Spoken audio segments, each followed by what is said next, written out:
പദാർത്ഥങ്ങളുടെയും രാസപരമായ ഏറ്റവും ചെറിയ ഘടകം എന്നോ അല്ലെങ്കിൽ എല്ലാ പദാർത്ഥങ്ങളും നിർമ്മിച്ചിരിക്കുന്ന ഏറ്റവും ചെറിയ കണിക എന്നൊക്കെ നമുക്ക് എന്തിനെ പറയാം? ആറ്റങ്ങളെ പറയാം. അപ്പൊ ആറ്റം കൊണ്ടാണ് ഈ കാണുന്ന എല്ലാ പദാർത്ഥങ്ങളും നിർമ്മിച്ചിരിക്കുന്നത്. ആറ്റത്തെ കണ്ടെത്തിയത് ജോൺ ഡാൾട്ടൺ ആണ്. അത് നമുക്കറിയാവുന്ന കാര്യമാണ്. ആറ്റത്തെ കണ്ടെത്തിയത് ജോൺ ഡാൾട്ടൺ ആണ്. എന്നാൽ ആറ്റം എന്ന പേര് അല്ലെങ്കിൽ ആറ്റം എന്നൊരു പേര് നിർദ്ദേശിച്ചതായിരുന്നു ചോദിച്ചാൽ അത് ഓസ്റ്റ്വാൾഡ് ആണ്. ഓസ്റ്റ്വാൾഡ്. ഓക്കെ. അപ്പൊ ആറ്റത്തെ കണ്ടെത്തിയത് ജോൺ ഡാൾട്ടൺ ആണ്. എന്നാൽ ആറ്റത്തിന് ആ പേര്, ആറ്റം എന്ന് പറയുന്ന ഒരു പേര് നിർദ്ദേശിച്ചത് ആരാണ്? ഓസ്റ്റ്വാൾഡ് ആണ്. ഇനി ആറ്റം സിദ്ധാന്തം ആവിഷ്കരിച്ചതാരെന്ന് ചോദിച്ചാൽ അത് ജോൺ ഡാൾട്ടൺ ആണ്. ആറ്റത്തെ കണ്ടുപിടിച്ചു. അദ്ദേഹം ആറ്റത്തിനെ കുറിച്ച് മനസ്സിലായ കാര്യങ്ങളെല്ലാം ഉൾപ്പെടുത്തി ആറ്റം സിദ്ധാന്തം ആവിഷ്കരിച്ചത് ജോൺ ഡാൾട്ടൺ ആണ്. ഈ ആറ്റം സിദ്ധാന്തത്തിന്റെ അല്ലെങ്കിൽ ആറ്റം സിദ്ധാന്തം അറ്റോമിക് തിയറി വന്ന വർഷം ചോദിച്ചാൽ 1807 1807 അറ്റോമിക് തിയറി കൊണ്ടുവരുന്നത് അല്ലെങ്കിൽ ആറ്റം സിദ്ധാന്തം ജോൺ ഡാൾട്ടൺ ആവിഷ്കരിച്ച വർഷം 1807 ആണ്. 1807. ഇനി ആറ്റം എന്ന വാക്കുണ്ടായത് എവിടെ നിന്നെന്ന് ചോദിച്ചാൽ ആറ്റമോസ് എന്ന ഗ്രീക്ക് പദത്തിൽ നിന്നാണ്. നമുക്ക് മാറിപ്പോരുത്. നമ്മളെപ്പോഴും കൂടുതൽ ലാറ്റിൻ വേർഡ്സ് ആണ്, ഫോറിൻ വേർഡിൽ ലാറ്റിൻ വേർഡ്സ് ആണ് കൂടുതലും എല്ലാത്തിനും നമ്മൾ കടമെടുക്കാറുള്ളത്. പക്ഷെ ഇത് ഗ്രീക്ക് വേർഡാണ്. ആറ്റമോസ് എന്ന ഗ്രീക്ക് വേർഡിൽ നിന്നാണ് ആറ്റം എന്ന പദം ഉണ്ടായത്. ആറ്റമോസ് എന്ന ഗ്രീക്ക് പദം. ഈ ആറ്റമോസ് എന്ന ഗ്രീക്ക് പദത്തിന്റെ അർത്ഥം എന്ന് പറയുന്നത് വിഭജിക്കാൻ കഴിയാത്തതെന്നാണ്. അതുകൊണ്ടാണ് എന്തെന്ന് വന്നത്? ആറ്റത്തിനെ വിഭജിക്കാൻ കഴിയില്ല എന്നൊരു കോൺസെപ്റ്റ് മുൻപേ ഉള്ളത്. പിടികിട്ടി കാണുമെന്ന് വിചാരിക്കുന്നു. ഇനി ആറ്റം സിദ്ധാന്തത്തിൽ ജോൺ ഡാൾട്ടൺ പറയുന്ന കുറച്ച് കാര്യങ്ങളുണ്ട്. സ്റ്റേറ്റ്മെന്റ് വൈസ് ഒക്കെ നമുക്ക് ചോദിക്കാൻ പറ്റിയ ചോദ്യമാണ്. പഠിച്ചു വെച്ചിരിക്കുന്നത്. +2 ക്ലാസ്സിലൊക്കെ നമ്മൾ പഠിക്കുന്നതാണ്. അതിൽ പഠിച്ചു വെച്ചിരിക്കുക, എല്ലാ പദാർത്ഥങ്ങളെയും നിർമ്മിച്ചിരിക്കുന്ന അടിസ്ഥാന കണിക ആറ്റമാണ്. എല്ലാ പദാർത്ഥങ്ങളെയും എന്തുകൊണ്ടാണ് നിർമ്മിച്ചിരിക്കുന്നത്? ആറ്റം എന്ന അടിസ്ഥാന കണിക അല്ലെങ്കിൽ സൂക്ഷ്മ കണികകൾ കൊണ്ടാണ്. ഇനി ഈ ആറ്റത്തെ നമുക്ക് എന്ത് ചെയ്യാൻ പറ്റില്ല? ആറ്റങ്ങൾ ചേർന്നിട്ടാണ് എന്ത് ചെയ്യുന്നത്? പുതിയ പുതിയ പദാർത്ഥങ്ങളൊക്കെ ഉണ്ടാകും. രാസപ്രവർത്തനം നടക്കണം. അപ്പൊ ഈ രാസപ്രവർത്തനം അല്ലെങ്കിൽ കെമിക്കൽ റിയാക്ഷന്റെ സമയത്ത് ഒരിക്കലും നമുക്ക് ആറ്റത്തെ ഡിവൈഡ് ചെയ്യാൻ പറ്റില്ല. അപ്പോ രാസപ്രവർത്തന വേളയിൽ ആറ്റത്തെ എന്ത് ചെയ്യാൻ പറ്റില്ല? ഡിവൈഡ് ചെയ്യാൻ പറ്റില്ല. പിന്നെ പുതിയ ആറ്റങ്ങളെ നമുക്ക് നിർമ്മിക്കാൻ പറ്റില്ല. ഇപ്പൊ നമ്മള് എനർജി കൺസർവേഷൻ പറഞ്ഞു. എന്താണ്ടാ പറഞ്ഞോ? ഒന്നുമില്ല. ഓക്കെ. അപ്പൊ എനർജി കൺസർവേഷൻ ലോ ഒക്കെ നമ്മൾ പഠിക്കുമ്പോൾ പറയാറുണ്ട്, energy can neither be created nor B destroyed. അല്ലെ? എനർജി അല്ലെങ്കിൽ ഊർജത്തെ നമുക്ക് നിർമ്മിക്കാൻ കഴിയില്ല, നശിപ്പിക്കാൻ കഴിയില്ല എന്നൊക്കെ നമ്മൾ പഠിക്കാറുണ്ട്. അതുപോലെ തന്നെ ഇവിടെയും പഠിക്കുക, ആറ്റത്തെ നമുക്ക് എന്ത് ചെയ്യാൻ പറ്റില്ല? നിർമ്മിക്കാനോ നശിപ്പിക്കാനോ പറ്റില്ല. ആദ്യം പഠിച്ചത് എല്ലാ പദാർത്ഥങ്ങളും നിർമ്മിച്ചിരിക്കുന്നത് ആറ്റം എന്ന സൂക്ഷ്മ കണികകൾ കൊണ്ടാണ്, ഒന്നാമത്തത്. രണ്ടാമത് നമ്മൾ പഠിക്കുന്നത് ഈ കെമിക്കൽ റിയാക്ഷന്റെ ടൈമിൽ ആറ്റത്തിനെ നമുക്ക് എന്ത് ചെയ്യാൻ പറ്റില്ല? ഡിവൈഡ് ചെയ്യാൻ പറ്റില്ല.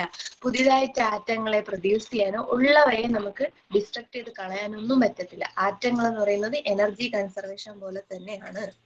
പിടികിട്ടി? ഇനി മൂന്നാമത് നമ്മൾ പഠിക്കേണ്ടത്, നമ്മൾ ഒരേ സാധനത്തിന്, ഇപ്പൊ ഞാൻ ക്ലാരിറ്റി കുറവാണോ അവിടെ? ബോർഡ് ആണല്ലേ? എന്റെ സൗണ്ട് ക്ലിയർ ആണോ? കുഴപ്പമില്ലല്ലോ? സൗണ്ട് ഓക്കെ അല്ലേ? അപ്പൊ ഞാൻ ബോർഡ് വളരെ കുറച്ച് ഉപയോഗിക്കാനും കുറെ തവണ പറയാനും ശ്രമിക്കാം കേട്ടോ. ഒരു പോയിന്റിനെ കുറച്ച് തവണ പറയാം. ബോർഡ് റേഞ്ച് ഇഷ്യൂ ആയിരിക്കുന്നു തോന്നുന്നു. അപ്പൊ ഞാൻ 1-2 തവണ പറയാം. ഏതെങ്കിലും പോയിന്റ് വിട്ടു പോവുകയാണെങ്കിൽ ചോദിച്ചാൽ മതി കേട്ടോ. ബോർഡിൽ വളരെ കുറച്ച് എഴുതാൻ ശ്രമിക്കാം. അപ്പൊ നോക്കൂ, അപ്പോ ആറ്റങ്ങള്, ഇപ്പൊ നമ്മൾ പഞ്ചസാര എന്ന് പറയുന്ന ഒരു സാധനം എടുത്തു കഴിഞ്ഞാൽ പഞ്ചസാരയുടെ എല്ലാ ആറ്റങ്ങളും എന്താണ്? ഒരേപോലെയാണ്, ഒരേ സ്വഭാവമായിരിക്കും, ഒരേ രുചിയായിരിക്കും, മണമായിരിക്കും, മാസമായിരിക്കും, അങ്ങനെയുള്ള എല്ലാ ഗുണങ്ങളും ഒരുപോലെ ആയിരിക്കും. അപ്പോ പറയേണ്ടത്, ഒരേ പദാർത്ഥത്തിന്റെ ആറ്റങ്ങളെല്ലാം സെയിം ആയിരിക്കും. അവയുടെ മാസിലായാലും അവയുടെ ക്വാളിറ്റിയിലായാലും അവ കാണിക്കുന്ന ബിഹേവിയറിലായാലും എല്ലാം എന്തായിരിക്കും? സെയിം ആയിരിക്കും.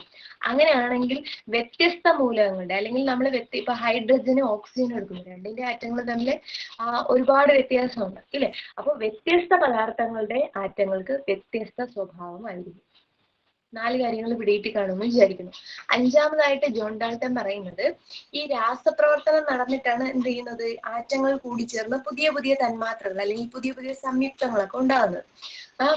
കോമ്പൗണ്ട്സ് ഒക്കെ ഉണ്ടാകുന്നു. എലമെന്റ്സ് കൂടി ചേർന്നിട്ട് എന്തുണ്ടാകുന്നു, കോമ്പൗണ്ട്സ് ഉണ്ടാകുന്നു. അപ്പൊ ഈ കോമ്പൗണ്ട്സ് ഉണ്ടാവാൻ വേണ്ടിയിട്ട് ഇപ്പൊ ഹൈഡ്രജനും ഓക്സിജനും ചേർന്ന് എന്തുണ്ടാകുന്നു, വാട്ടർ ഫോം ചെയ്യുന്നു. അപ്പൊ ഹൈഡ്രജൻ എന്ന് പറയുന്നത് 2 എണ്ണവും ഓക്സിജൻ എന്ന് പറയുന്നത് 1 എണ്ണവും. അപ്പൊ ഇവ തമ്മിലുള്ള ഒരു റേഷ്യോ എടുത്താൽ നമുക്ക് 2:1 എന്ന് കിട്ടും. അപ്പോൾ ഏത് പദാർത്ഥം ഇങ്ങനെ ഉണ്ടായാലും അവയുടെ റേഷ്യോ എന്ന് പറയുന്ന ഒരു ഏറ്റവും ലഘുവായ ഒരു റേഷ്യോ ആണ്. ഏറ്റവും സിമ്പിൾ റേഷ്യോയിലായിരിക്കും അവ കൂടിച്ചേരുന്നത്. നമുക്കിപ്പോ H4O2 എന്ന് എഴുതാം. എന്നിട്ട് നമ്മൾ അതിനെ എന്ത് ചെയ്യും, കുറച്ചും കൂടെ ചെറുതാക്കി H2O എന്നേ സാധാരണ എഴുതാറുള്ളൂ. H4O2 എന്ന് എഴുതിയാലും അത് ജലത്തിനെ കാണിക്കാം, അതിന്റെ 2 തന്മാത്രകളെന്ന് കാണിക്കാം.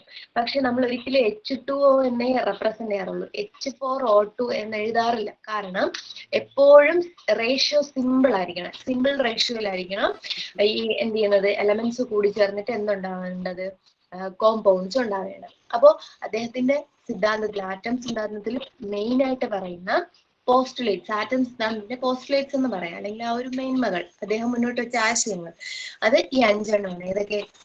എല്ലാ പദാർത്ഥങ്ങളും നിർമ്മിച്ചിരിക്കുന്നത് ആറ്റം എന്ന അതിസൂക്ഷ്മ കണങ്ങൾ കൊണ്ടാണ്. രണ്ടാമത് നമ്മൾ പറഞ്ഞു, കെമിക്കൽ റിയാക്ഷൻ നടക്കുന്ന സമയത്ത് ആറ്റത്തിനെ നമുക്ക് ഡിവൈഡ് ചെയ്യാൻ പറ്റില്ല. അതുപോലെ തന്നെ ആറ്റത്തിനെ, പുതിയ ആറ്റത്തിനെ നമുക്ക് നിർമ്മിക്കാനോ അല്ലെങ്കിൽ ഉള്ളതിനെ നശിപ്പിച്ചു കളയാനോ കഴിയില്ല. പിന്നെ ഒരേ പദാർത്ഥത്തിന് ആറ്റങ്ങൾക്കെല്ലാം ഒരേ സ്വഭാവം, വ്യത്യസ്ത പദാർത്ഥങ്ങളുടെ ആറ്റങ്ങൾക്ക് വ്യത്യസ്ത സ്വഭാവം. പിന്നെ നമ്മൾ ലാസ്റ്റ് പറഞ്ഞത് എലമെന്റ്സ് അല്ലെങ്കിൽ ആറ്റങ്ങൾ കൂടിച്ചേർന്ന് വളരെ ലഘുവായ റേഷ്യോയിൽ, ഏറ്റവും സിമ്പിൾ റേഷ്യോയിൽ കൂടിച്ചേർന്നിട്ടാണ് എന്തുണ്ടാകുന്നത്, കോമ്പൗണ്ട്സ് ഉണ്ടാകുന്നത്. ഇത്രയാണ് അദ്ദേഹത്തിന്റെ എൻഡിൽ പറയുന്നത്, ആറ്റം സിദ്ധാന്തത്തിൽ പറയുന്നത്. അപ്പൊ അതിനുശേഷം കുറെ കണ്ടുപിടുത്തങ്ങളൊക്കെ നടത്തി. അതായത് നമ്മളിപ്പോ പഠിച്ചിരിക്കുന്ന ആറ്റം ഏറ്റവും ചെറിയ കണികയാണ്, അതിന് എന്ത് ചെയ്യാൻ പറ്റില്ല, ഡിവൈഡ് ചെയ്യാൻ പറ്റില്ല എന്നൊക്കെയാണ് നമ്മളിപ്പോ പറഞ്ഞു വെച്ചിരിക്കുന്നത്. പക്ഷെ യഥാർത്ഥത്തിൽ നമുക്കിപ്പോ അറിയാം, ആറ്റത്തിനകത്ത് പ്രോട്ടോൺ ഉണ്ട്, ന്യൂട്രോൺ ഉണ്ട്, ഇലക്ട്രോൺ ഉണ്ട്, ന്യൂക്ലിയസ് ഉണ്ട്, അതുപോലെ ഒട്ടനവധി പാർട്ടിക്കിൾസ് ഉണ്ട്. ഇപ്പൊ നിങ്ങൾ മീസോൺ, പയോൺ, കയോൺ, അങ്ങനെ കുറെ സാധനങ്ങൾ കേട്ടിട്ടുണ്ടായിരിക്കണം, ചിലപ്പോൾ കേട്ടിട്ടുണ്ടാവും. അപ്പൊ അതൊക്കെ നമ്മൾ കുറച്ച് സയൻസ് പഠിച്ച കുട്ടികളൊക്കെ ഉണ്ടെങ്കിൽ അവർ കേട്ടിട്ടുണ്ടാവും. അങ്ങനെ കുറെ കണികൾ എന്തിനകത്തുണ്ട്, ആറ്റത്തിനകത്തുണ്ട്. അപ്പൊ ആറ്റത്തിനെ ഡിവൈഡ് ചെയ്യാൻ പറ്റും എന്നാണ് അതിന്റെ അർത്ഥം. അപ്പൊ ഈ ആറ്റം ജോൺ ഡാൾട്ടൺ ആറ്റം കണ്ടുപിടിച്ചതിന് ശേഷം ആറ്റത്തെ ഡിവൈഡ് ചെയ്യാം എന്നൊരു കോൺസെപ്റ്റിലേക്ക് എത്തുന്നതിന് വേണ്ടിയിട്ട് ഒത്തിരി പരീക്ഷണങ്ങൾ, പഠനങ്ങളൊക്കെ നടത്തിയിട്ടുണ്ട്. അതില് പ്രധാനപ്പെട്ട പഠനങ്ങൾ നടത്തിയ കുറേ സയന്റിസ്റ്റുകളുണ്ട്. നമുക്ക് എല്ലാമൊന്നും വേണ്ട, നമുക്ക് കുറച്ച് കാര്യങ്ങൾ പഠിക്കാം. അതിൽ ഒന്നാമത് പഠിക്കേണ്ടത് ഹംഫ്രി ഡേവിയുടെ പേര് പഠിക്കാം. ഹംഫ്രി ഡേവി എന്ത് ചെയ്തിട്ടുണ്ട്, കുറേ മൂലകങ്ങളെ കണ്ടെത്തി. നിങ്ങൾ പഠിച്ചിട്ടുണ്ടാവും, ബേരിയം, സ്ട്രോൺഷ്യം, മെഗ്നീഷ്യം, അങ്ങനെ തുടങ്ങി sodium, potassium, magnesium, strontium, barium, boron, അങ്ങനെ തുടങ്ങിയിട്ട് കുറേ മൂലകങ്ങൾ അദ്ദേഹം കണ്ടെത്തി. അത് ഒന്നാമത്, അത് എഴുതി വെക്കണമെന്നൊന്നുമില്ല, ഭയങ്കര ഇമ്പോർട്ടന്റ് ആയിട്ടുള്ളതല്ല, നമ്മളടുത്ത് ചോദിച്ചിട്ടില്ല ഇതുവരെ, അങ്ങനെ ചോദിച്ചു കണ്ടിട്ടില്ല. അതായത് കൂട്ടത്തിൽ പറഞ്ഞപ്പോൾ ഞാൻ അതുകൊണ്ടൊന്ന് സൂചിപ്പിച്ചു എന്നേ ഉള്ളൂ. രണ്ടാമത് നമ്മൾ പഠിക്കേണ്ട ആള് മൈക്കൽ ഫാരഡെ. അദ്ദേഹത്തിന്റെ കാര്യങ്ങൾ നമുക്കറിയാം, വൈദ്യുതിയെ കണ്ടുപിടിച്ച ആളാണ്. ഇലക്ട്രിസിറ്റി, ഇലക്ട്രോളിസിസ് ഒക്കെ കണ്ടുപിടിച്ച ആള്. അപ്പൊ ഇലക്ട്രിസിറ്റിയുടെ പിതാവ് എന്നറിയപ്പെടുന്നത് മൈക്കൽ ഫാരഡെ ആണെന്നൊക്കെ പഠിച്ചിട്ടുണ്ട്. അതിനുശേഷം വന്ന ആളാണ് Julius plucker, Heinrich glazed, Eugen Goldstein, അങ്ങനെ കുറേ സയന്റിസ്റ്റുകളുണ്ട്. ഇതിനിടയിൽ നമ്മൾ പഠിക്കേണ്ട വേറൊരു പ്രധാനപ്പെട്ട ആളാണ് വില്യം റോൺജൻ. ആറ്റവുമായി ബന്ധപ്പെട്ട പരീക്ഷണങ്ങൾ നടത്തിയ ആൾക്കാരാണ് ഇവരെല്ലാം, കേട്ടോ. അപ്പൊ വില്യം റോൺജൻ ആണ് എക്സ്റേ കണ്ടുപിടിച്ചത്, അല്ലെ. എക്സ്റേ കണ്ടുപിടിച്ചതിന് അദ്ദേഹത്തിന് 1901 നോബൽ പ്രൈസ് കിട്ടി. ഭൗതിക ശാസ്ത്രത്തിന് നോബൽ പ്രൈസ് കിട്ടി. നോബൽ പ്രൈസ് കൊടുക്കാൻ തുടങ്ങിയത് 1901 അപ്പൊ ആദ്യമായിട്ട് ഭൗതിക ശാസ്ത്രത്തിന് നോബൽ സമ്മാനം കിട്ടിയതും ആർക്ക് തന്നെയാണ്, ഈ വില്യം റോൺജൻ തന്നെയാണ്. അത് അദ്ദേഹം എക്സ്റേ കിരണങ്ങളെ കണ്ടുപിടിച്ചതിനാണ്. ഈ എക്സ്റേ കണ്ടുപിടിച്ച വർഷം ചോദിച്ചാല് 1895 നവംബർ 8. അപ്പോ വില്യം റോൺജൻ എക്സ്റേ കണ്ടുപിടിച്ച വർഷം ചോദിച്ചാൽ 1895 നവംബർ 8. ഈ കണ്ടുപിടുത്തത്തിനാണ് 1901 അദ്ദേഹത്തിന് എന്ത് കിട്ടുന്നത്, ഭൗതിക ശാസ്ത്രത്തിനുള്ള നോബൽ പ്രൈസ് കിട്ടുന്നത്. അതിനുശേഷം വന്ന ആളാണ് ജെ തോംസൺ. നമുക്ക് നല്ല പരിചിതമായ ആളാണ് ജെ തോംസൺ. കണ്ടുപിടിച്ചത് എന്തിനാണ്, ഇലക്ട്രോണിനെ കണ്ടുപിടിച്ചു. നെഗറ്റീവ് ചാർജുള്ള ഇലക്ട്രോണുകളെ കണ്ടെത്തിയത് ആരാണ്, ജെ തോംസൺ. അതിനുശേഷം വീണ്ടും പരീക്ഷണങ്ങൾ നടന്നു. 1911 റുദർഫോർഡ് ഒരു എക്സ്പെരിമെന്റ് കണ്ടക്ട് ചെയ്യും. ആ എക്സ്പെരിമെന്റിന്റെ പേര് പഠിക്കണം. അത് ഗോൾഡ് ഫോയിൽ പരീക്ഷണം. ഗോൾഡ് ഫോയിൽ പരീക്ഷണം അല്ലെങ്കിൽ ആൽഫ സ്കാറ്ററിംഗ് പരീക്ഷണം എന്ന് ചോദിക്കും. രണ്ട് പേര് ചോദിച്ചാലും ഏത് തന്നെയാണ്, റുദർഫോർഡിന്റെ പരീക്ഷണമാണ്. അപ്പൊ ആൽഫ സ്കാറ്ററിംഗ് പരീക്ഷണം അല്ലെങ്കിൽ ഗോൾഡ് ഫോയിൽ പരീക്ഷണം നടത്തിയത് ആരാണ്? റുദർഫോർഡാണ്. റുദർഫോർഡിന്റെ ഈ പരീക്ഷണത്തിൽ നിന്നാണ് അദ്ദേഹം ആറ്റത്തിന്റെ ന്യൂക്ലിയസ് കണ്ടുപിടിക്കുന്നത്. ആദ്യം ന്യൂക്ലിയസ് കണ്ടുപിടിക്കുന്നത് 1911. ഈ ന്യൂക്ലിയസ് കണ്ടുപിടിച്ചു. ന്യൂക്ലിയസിന്റെ കുറെ പ്രത്യേകതകളൊക്കെ അദ്ദേഹം പറഞ്ഞു. അപ്പൊ അദ്ദേഹത്തിന് മനസ്സിലായി ന്യൂക്ലിയസിന് പോസിറ്റീവ് ചാർജ് ആണ് ഉള്ളത്. അപ്പൊ ന്യൂക്ലിയസിന് പോസിറ്റീവ് ചാർജ് കൊടുക്കണമെങ്കിൽ പോസിറ്റീവ് ചാർജുള്ള എന്തോ ഒരു സാധനം ന്യൂക്ലിയസിനകത്തുണ്ട്. അങ്ങനെ പിന്നെയും പരീക്ഷണങ്ങൾ നടത്തിയതിന്റെ ഫലമായിട്ട് 1920 അദ്ദേഹം കണ്ടെത്തി ആറ്റത്തിനുള്ളിൽ എന്തുണ്ട്, ന്യൂക്ലിയസിനുള്ളിൽ എന്തുണ്ട്, പ്രോട്ടോൺ ഉണ്ടെന്ന് കണ്ടെത്തി. അപ്പോ ന്യൂക്ലിയസ് കണ്ടെത്തിയത് ആരെന്ന് ചോദിച്ചാലും പ്രോട്ടോൺ കണ്ടെത്തിയത് ആരെന്ന് ചോദിച്ചാലും ആര് തന്നെ? റുദർഫോർഡ് തന്നെ. അപ്പൊ നമ്മള് 3-4 സയന്റിസ്റ്റുകളുടെ പേര് പറഞ്ഞു. ഒന്നാമത്തത് ഹംഫ്രി ഡേവി. ഹംഫ്രി ഡേവി നമ്മൾ എന്ത് പറഞ്ഞു? കുറെ മൂലകങ്ങളെ കണ്ടെത്തി. Barium, strontium, magnesium, sodium, potassium, boron, അങ്ങനെയുള്ള കുറെ മൂലകങ്ങളെ കണ്ടെത്തി. രണ്ടാമത് വന്നാണ് മൈക്കൽ ഫാരഡേ എന്ത് ചെയ്തു? വൈദ്യുതിയെ കണ്ടെത്തി. വൈദ്യുതിയുടെ പിതാവ് എന്നറിയപ്പെടും. ഇലക്ട്രോളിസിസ് കണ്ടെത്തി. വൈദ്യുത വിശ്ലേഷണം കണ്ടെത്തി. അതിനുശേഷം നമ്മൾ 2-3 സയന്റിസ്റ്റുകളുടെ പേര് പറഞ്ഞു. ജൂലിയസ് ഫ്ലക്കർ, യൂഗൻ, ഗോൾഡ്സ്റ്റെയിൻ, ഇല്ലേ? ആ 2-3 പേരും ഈ പറഞ്ഞ കുറെ പരീക്ഷണങ്ങളൊക്കെ നടത്തിയ ആൾക്കാരാണ്. നമുക്ക് തൽക്കാലം അവരെ ഒന്ന് സ്കിപ്പ് ചെയ്യാം. അതിനുശേഷം ഞാൻ പറഞ്ഞാണ് വില്യം റോഞ്ചൻ 1895 നവംബർ 8 എന്ത് കണ്ടെത്തി? എക്സ്റേ കിരണങ്ങളെ കണ്ടെത്തി. എക്സ്റേ കണ്ടെത്തിയതിന് 1901 അദ്ദേഹത്തിന് എന്ത് കിട്ടി? നോബൽ പ്രൈസ് ലഭിക്കുകയുണ്ടായി. ഭൗതിക ശാസ്ത്രത്തിന് നോബൽ സമ്മാനം നേടുന്ന ആദ്യത്തെ ആളാണ് ആര്? നമ്മുടെ വില്യം റോഞ്ചൻ. അതിനുശേഷം ജെ തോംസൺ വന്നു. ജെ തോംസൺ നെഗറ്റീവ് ചാർജുള്ള ഇലക്ട്രോണുകളെ കണ്ടെത്തി.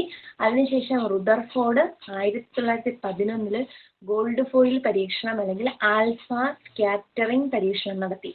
ഈ പരീക്ഷണം വഴി അദ്ദേഹം എന്ത് കണ്ടെത്തി? ആറ്റത്തിനൊരു ന്യൂക്ലിയസ്, കേന്ദ്രഭാഗം ഉണ്ടെന്ന് കണ്ടെത്തി. ഈ കേന്ദ്രഭാഗത്തിനകത്ത് പോസിറ്റീവ് ചാർജുള്ള പ്രോട്ടോൺ ഉണ്ടെന്ന് 1920 കണ്ടെത്തി. എന്നിട്ട് അദ്ദേഹം ഒരു പ്രവചനവും കൂടെ കൊടുക്കുന്നുണ്ട്. ആറ്റത്തിനുള്ളിലെ ന്യൂക്ലിയസിന് പോസിറ്റീവ് ചാർജ് ആണെങ്കിൽ ഒന്നുകിൽ അതിനകത്ത് പ്രോട്ടോൺ മാത്രമേ കാണൂ. പ്രോട്ടോൺ ഉണ്ടെങ്കിൽ പോസിറ്റീവ് ചാർജ്, അല്ലെങ്കിൽ ഇനി ഒരു കണിക വരാൻ സാധ്യതയുണ്ടെങ്കിൽ അത് ചാർജ് ഇല്ലാത്ത ഒരു കണികയായിരിക്കും എന്നൊരു പ്രവചനം നടത്തി. അതിനുശേഷം പിന്നീട് പരീക്ഷണങ്ങൾ നടത്തിയിട്ടാണ് 1932 ചാഡ്വിക്ക് ന്യൂട്രോണിനെ കണ്ടെത്തുന്നത്. അപ്പൊ 1932 ന്യൂട്രോണിനെ കണ്ടെത്തിയത് ചാഡ്വിക്ക് ആണ്. ചാഡ്വിക്ക് കണ്ടെത്തിയത് എങ്ങനെയാണ്? അതിനകത്ത് ന്യൂക്ലിയസിനുള്ളിൽ ചാർജ് ഇല്ലാത്ത ഒരു കണം കൂടെ ഉണ്ട് എന്നുള്ള ഒരു കണ്ടെത്തൽ ആരെത്തിച്ചേർന്നു? നമ്മുടെ ചാഡ്വിക്ക് എത്തിച്ചേർന്നു. അങ്ങനെ ന്യൂട്രോണിനെയും കണ്ടെത്തി. അപ്പൊ ഇപ്പൊ പ്രോട്ടോൺ ഉണ്ട്, ന്യൂട്രോൺ ഉണ്ട്, ഇലക്ട്രോൺ ഉണ്ട്, ന്യൂക്ലിയസ് ഉണ്ട്. ആറ്റത്തിനുള്ള അകത്തുള്ള എല്ലാ കണികകളും മൗലിക കണങ്ങളും ന്യൂക്ലിയസും ഈ ഇത്രയും പരീക്ഷണങ്ങൾ വഴി എന്ത് ചെയ്തു? കണ്ടെത്തി. ഇനി നമ്മൾ പഠിക്കുന്നത് ഈ പറഞ്ഞ 3 മൗലിക കണങ്ങളുണ്ടല്ലോ, പ്രോട്ടോൺ, ന്യൂട്രോൺ, ഇലക്ട്രോൺ എന്നിങ്ങനെ 3 മൗലിക കണങ്ങളുണ്ട്. ഈ മൗലിക കണങ്ങളുടെ ഏറ്റവും പ്രധാനപ്പെട്ട കുറച്ച് പ്രത്യേകതകൾ, ഒരുപാട് തവണ PSC ചോദിച്ചിട്ടുള്ള ചില പ്രത്യേകതകൾ. ഇനി ആദ്യം നമ്മൾ കണ്ടെത്തി എന്ന് പറഞ്ഞ സാധനം ഇലക്ട്രോൺ അല്ലേ? ഇലക്ട്രോണിനെ കണ്ടെത്തിയ ആളിന്റെ പേര് നിങ്ങൾക്കറിയാം, ജെ തോംസൺ. ഞാൻ ഇവിടെ എഴുതുന്നത് നിങ്ങൾ ശ്രദ്ധിക്കേണ്ട, ക്ലിയർ അല്ലെങ്കിൽ വിട്ടേക്കൂ. ഞാൻ കുറെ തവണ പറയുന്നുണ്ട്, അത് കേൾക്കാട്ടോ. ഞാൻ എൻ്റെ ഒരു രീതിക്ക് വേണ്ടി എഴുതുന്നുള്ളൂ, കുഴപ്പമില്ല. അപ്പൊ ഇലക്ട്രോണിനെ കുറിച്ചാണ് ആദ്യം പഠിക്കുന്നത്. കണ്ടെത്തിയ ആളിന്റെ പേര് ജെ തോംസൺ. ജെ തോംസൺ ആണ് കണ്ടെത്തിയത്. ഈ ഇലക്ട്രോണുകൾക്ക് നെഗറ്റീവ് ചാർജ് ആണ് ഉള്ളത്. ഇലക്ട്രോണുകളുടെ ചാർജ് എന്താണ്? നെഗറ്റീവ് ചാർജ് ആണ്. ഇനി ആ ചാർജ് എത്ര എന്ന് ചോദിച്ചാൽ അത് 1.6 × 10⁻⁻19 കൂളോം ആണ്. അപ്പൊ ഇലക്ട്രോണുകളുടെ ചാർജ് എത്രയെന്ന് ചോദിച്ചാല് 1.6 × 10⁻⁻19 കൂളോം. ഇനി ഈ ഇലക്ട്രോണുകളെ കണ്ടെത്തിയത് ജെ തോംസൺ ആണെങ്കിലും ഇലക്ട്രോണുകൾക്ക് പേര് കൊടുത്തത് ജെ തോംസൺ അല്ല, അത് വേറൊരാളാണ്, ജോൺ സ്റ്റോൺസ്റ്റോയി. ജോൺ സ്റ്റോൺസ്റ്റോയി. കേട്ടോ? അപ്പൊ ബോർഡ് കാണാം, നേരെ കാണാം. ക്ലിയർ അല്ല എന്നാണോ? ക്ലിയർ അല്ലെങ്കിൽ വിട്ടേക്ക്, ഞാൻ ഈ ബോർഡിൽ എഴുതുന്നില്ല, നമുക്ക് അല്ലാതെ സംസാരിക്കാം. ഓക്കെ എടാ, അപ്പോ നമ്മുടെ ഇലക്ട്രോണിനെ കണ്ടെത്തിയത് ജെ തോംസൺ. പക്ഷെ ഇലക്ട്രോണിനെ പേര് കൊടുത്തത് ജോർജ് ജോൺ ജോൺസ്റ്റോയ്. കേട്ടോ, ജോർജ് ജോൺ ജോൺസ്റ്റോയ്. ഇനി ഈ ഇലക്ട്രോണുകളെ നമ്മൾ പറഞ്ഞ ഇലക്ട്രോൺ ഒരു ചാർജ് ഉണ്ട് 1.6 × 602 ആണ് കറക്റ്റ് പറയുമ്പോൾ 6 പഠിച്ചാലും മതി. 1.6 × 10⁻⁻19 കൂളോം ആണ് ഇലക്ട്രോണുകളുടെ ചാർജ് എന്ന് കറക്റ്റ് ആയിട്ട് കണ്ടുപിടിച്ച ആള് മില്ലിക്കണാണ്. മില്ലിക്കണിന്റെ ഓയിൽ ഡ്രോപ്പ് പരീക്ഷണം വഴി. അപ്പോൾ ഇലക്ട്രോണുകളുടെ ചാർജ് കണ്ടെത്താൻ വേണ്ടിയിട്ട് നടത്തിയ പരീക്ഷണമാണ് ഓയിൽ ഡ്രോപ്പ് പരീക്ഷണം. ഓയിൽ ഡ്രോപ്പ് പരീക്ഷണം ആരാണ് നടത്തിയതെന്ന് ചോദിച്ചാൽ അത് മില്ലിക്കണാണ്. ഇവിടെ ആരുടെയോ മൈക്ക് ഓൺ ആണോ, ഒന്ന് മ്യൂട്ട് ആക്കാവോ? അപ്പോ മില്ലിക്കണാണ് എന്ത് കണ്ടുപിടിച്ചത്? ഈ ഇലക്ട്രോണുകളുടെ കറക്റ്റ് ചാർജ് കണ്ടെത്തിയത്. ഇനി ഇലക്ട്രോണുകൾക്ക് ഒരു മാസ് ഉണ്ട്. മാസുള്ള കണികയാണ് ഇലക്ട്രോൺ. ഇലക്ട്രോണിന്റെ മാസ് 9.1 × 10⁻⁻30. ഇവിടെ ആരുടെയോ മൈക്ക് ഒന്ന് ശ്രദ്ധിച്ചിട്ട് ഒന്ന് മ്യൂട്ട് ആക്കാവോ? Okay, thank you. ഇലക്ട്രോണിന്റെ മാസ് എന്ന് പറയുന്നത് 9.1 × 10⁻⁻31 കിലോഗ്രാം ആണ്. മാറിപ്പോവരുടെ 9.1 × 10⁻⁻31 കിലോഗ്രാം. അത്രയാണ് എന്തിന്റെ മാസ്? ഇലക്ട്രോണിന്റെ മാസ്. അപ്പൊ ഇലക്ട്രോണിനെ കണ്ടുപിടിച്ചതാരെന്ന് പറഞ്ഞു? ജെ തോംസൺ ആണ്. പക്ഷെ പേര് കൊടുത്തത് ജോർജ് ജോൺ ജോൺസ്റ്റോയ് ആണ്. ഇനി ഇലക്ട്രോണിന്റെ ചാർജ് കണ്ടെത്തിയത് മില്ലിക്കൺ ആണ്. മില്ലിക്കണിന്റെ ആ എക്സ്പെരിമെന്റ് ഏതാണെന്ന് ചോദിച്ചാൽ ഓയിൽ ഡ്രോപ്പ് പരീക്ഷണമാണ്. Charge 1.6 × 10⁻⁻19, mass 9.1 × 10⁻⁻31 kilogram. ഇത്രയും കാര്യം ഓക്കെ ആണോ?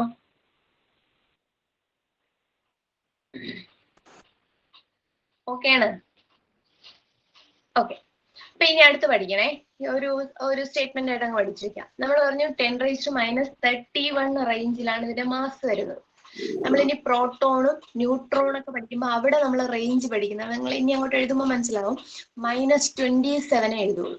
നമുക്കറിയാം മൈനസ് ഇട്ട് എഴുതുമ്പോഴത്തേക്കും ചെറിയ നമ്പറിനായിരിക്കും വാല്യൂ കൂടുതൽ. അപ്പൊ 27 ആണ് വലിയ നമ്പർ, 31 കുറച്ചുകൂടി ചെറിയ നമ്പർ ആവും. അപ്പോ ഇലക്ട്രോണിനാണ് ഏറ്റവും മാസ് കുറഞ്ഞ കണിക. അപ്പൊ പഠിച്ചു വെക്കണം, ആറ്റത്തിലെ ഏറ്റവും ഭാരം കുറഞ്ഞ കണികയാണ് ഇത് ഇലക്ട്രോൺ. ആറ്റത്തിലെ ഏറ്റവും ഭാരം കുറഞ്ഞ കണിക ഏതാണ്ട് ഇലക്ട്രോൺ ആണ്. പിടികിട്ടിയോ?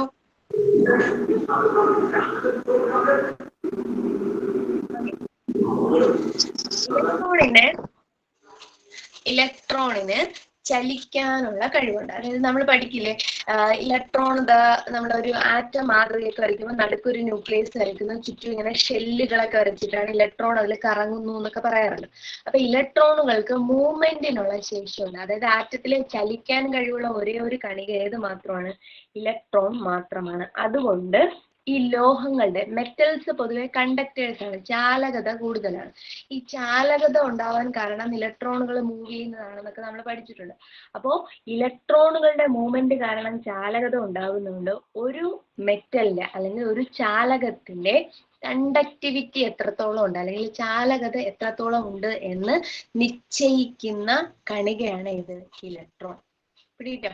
ഒരു ചാലകത്തിന്റെ ഒരു ചാലകത അല്ലെങ്കിൽ കണ്ടക്ടിവിറ്റി എത്രത്തോളം എന്ന് നിശ്ചയിക്കുന്ന കണികയാണ് ഏതെന്ന് പറയുന്നത് ഇലക്ട്രോൺ എന്ന് പറയുന്നത്. ഇലക്ട്രോൺ ആണ് ഏറ്റവും ഭാരം കുറഞ്ഞ കണിക. ഇനി ഇലക്ട്രോണുകൾക്ക് രണ്ട് സ്വഭാവമുണ്ട്. അതായത് ഇലക്ട്രോൺ കാണുമ്പോൾ നമ്മൾ കണിക പോലിരിക്കും, അതായത് ഒരു പാർട്ടിക്കിൾ പോലിരിക്കും. പക്ഷെ അവ മൂവ് ചെയ്യുന്നത് ഇങ്ങനെ തരംഗ രൂപത്തിലാണ്. അപ്പോ ഒരേ സമയം ഇലക്ട്രോണിന് ഒരു പാർട്ടിക്കിളിന്റെ സ്വഭാവമുണ്ട്, ഒരു വേവ്, ഒരു തരംഗത്തിന്റെ സ്വഭാവമുണ്ട്.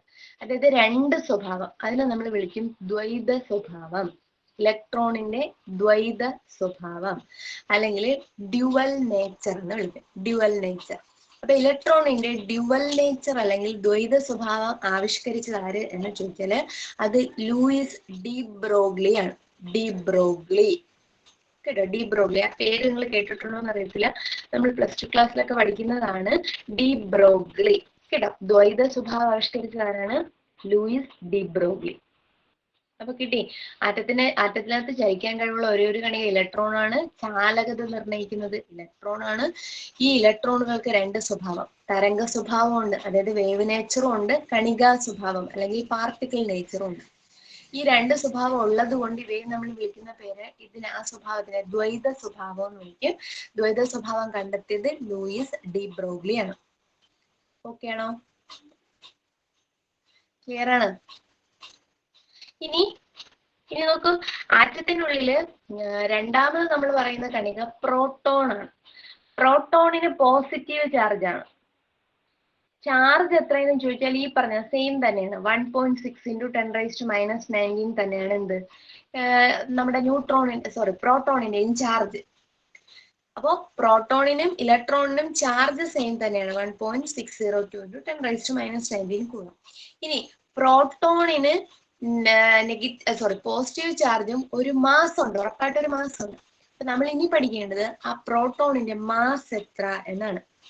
മാറിപ്പോരുത്, എല്ലാം കൂടെ മാറിപ്പോരുത്. ഇലക്ട്രോണിന്റെ മാസ് 9.1 തുടങ്ങുന്നത്.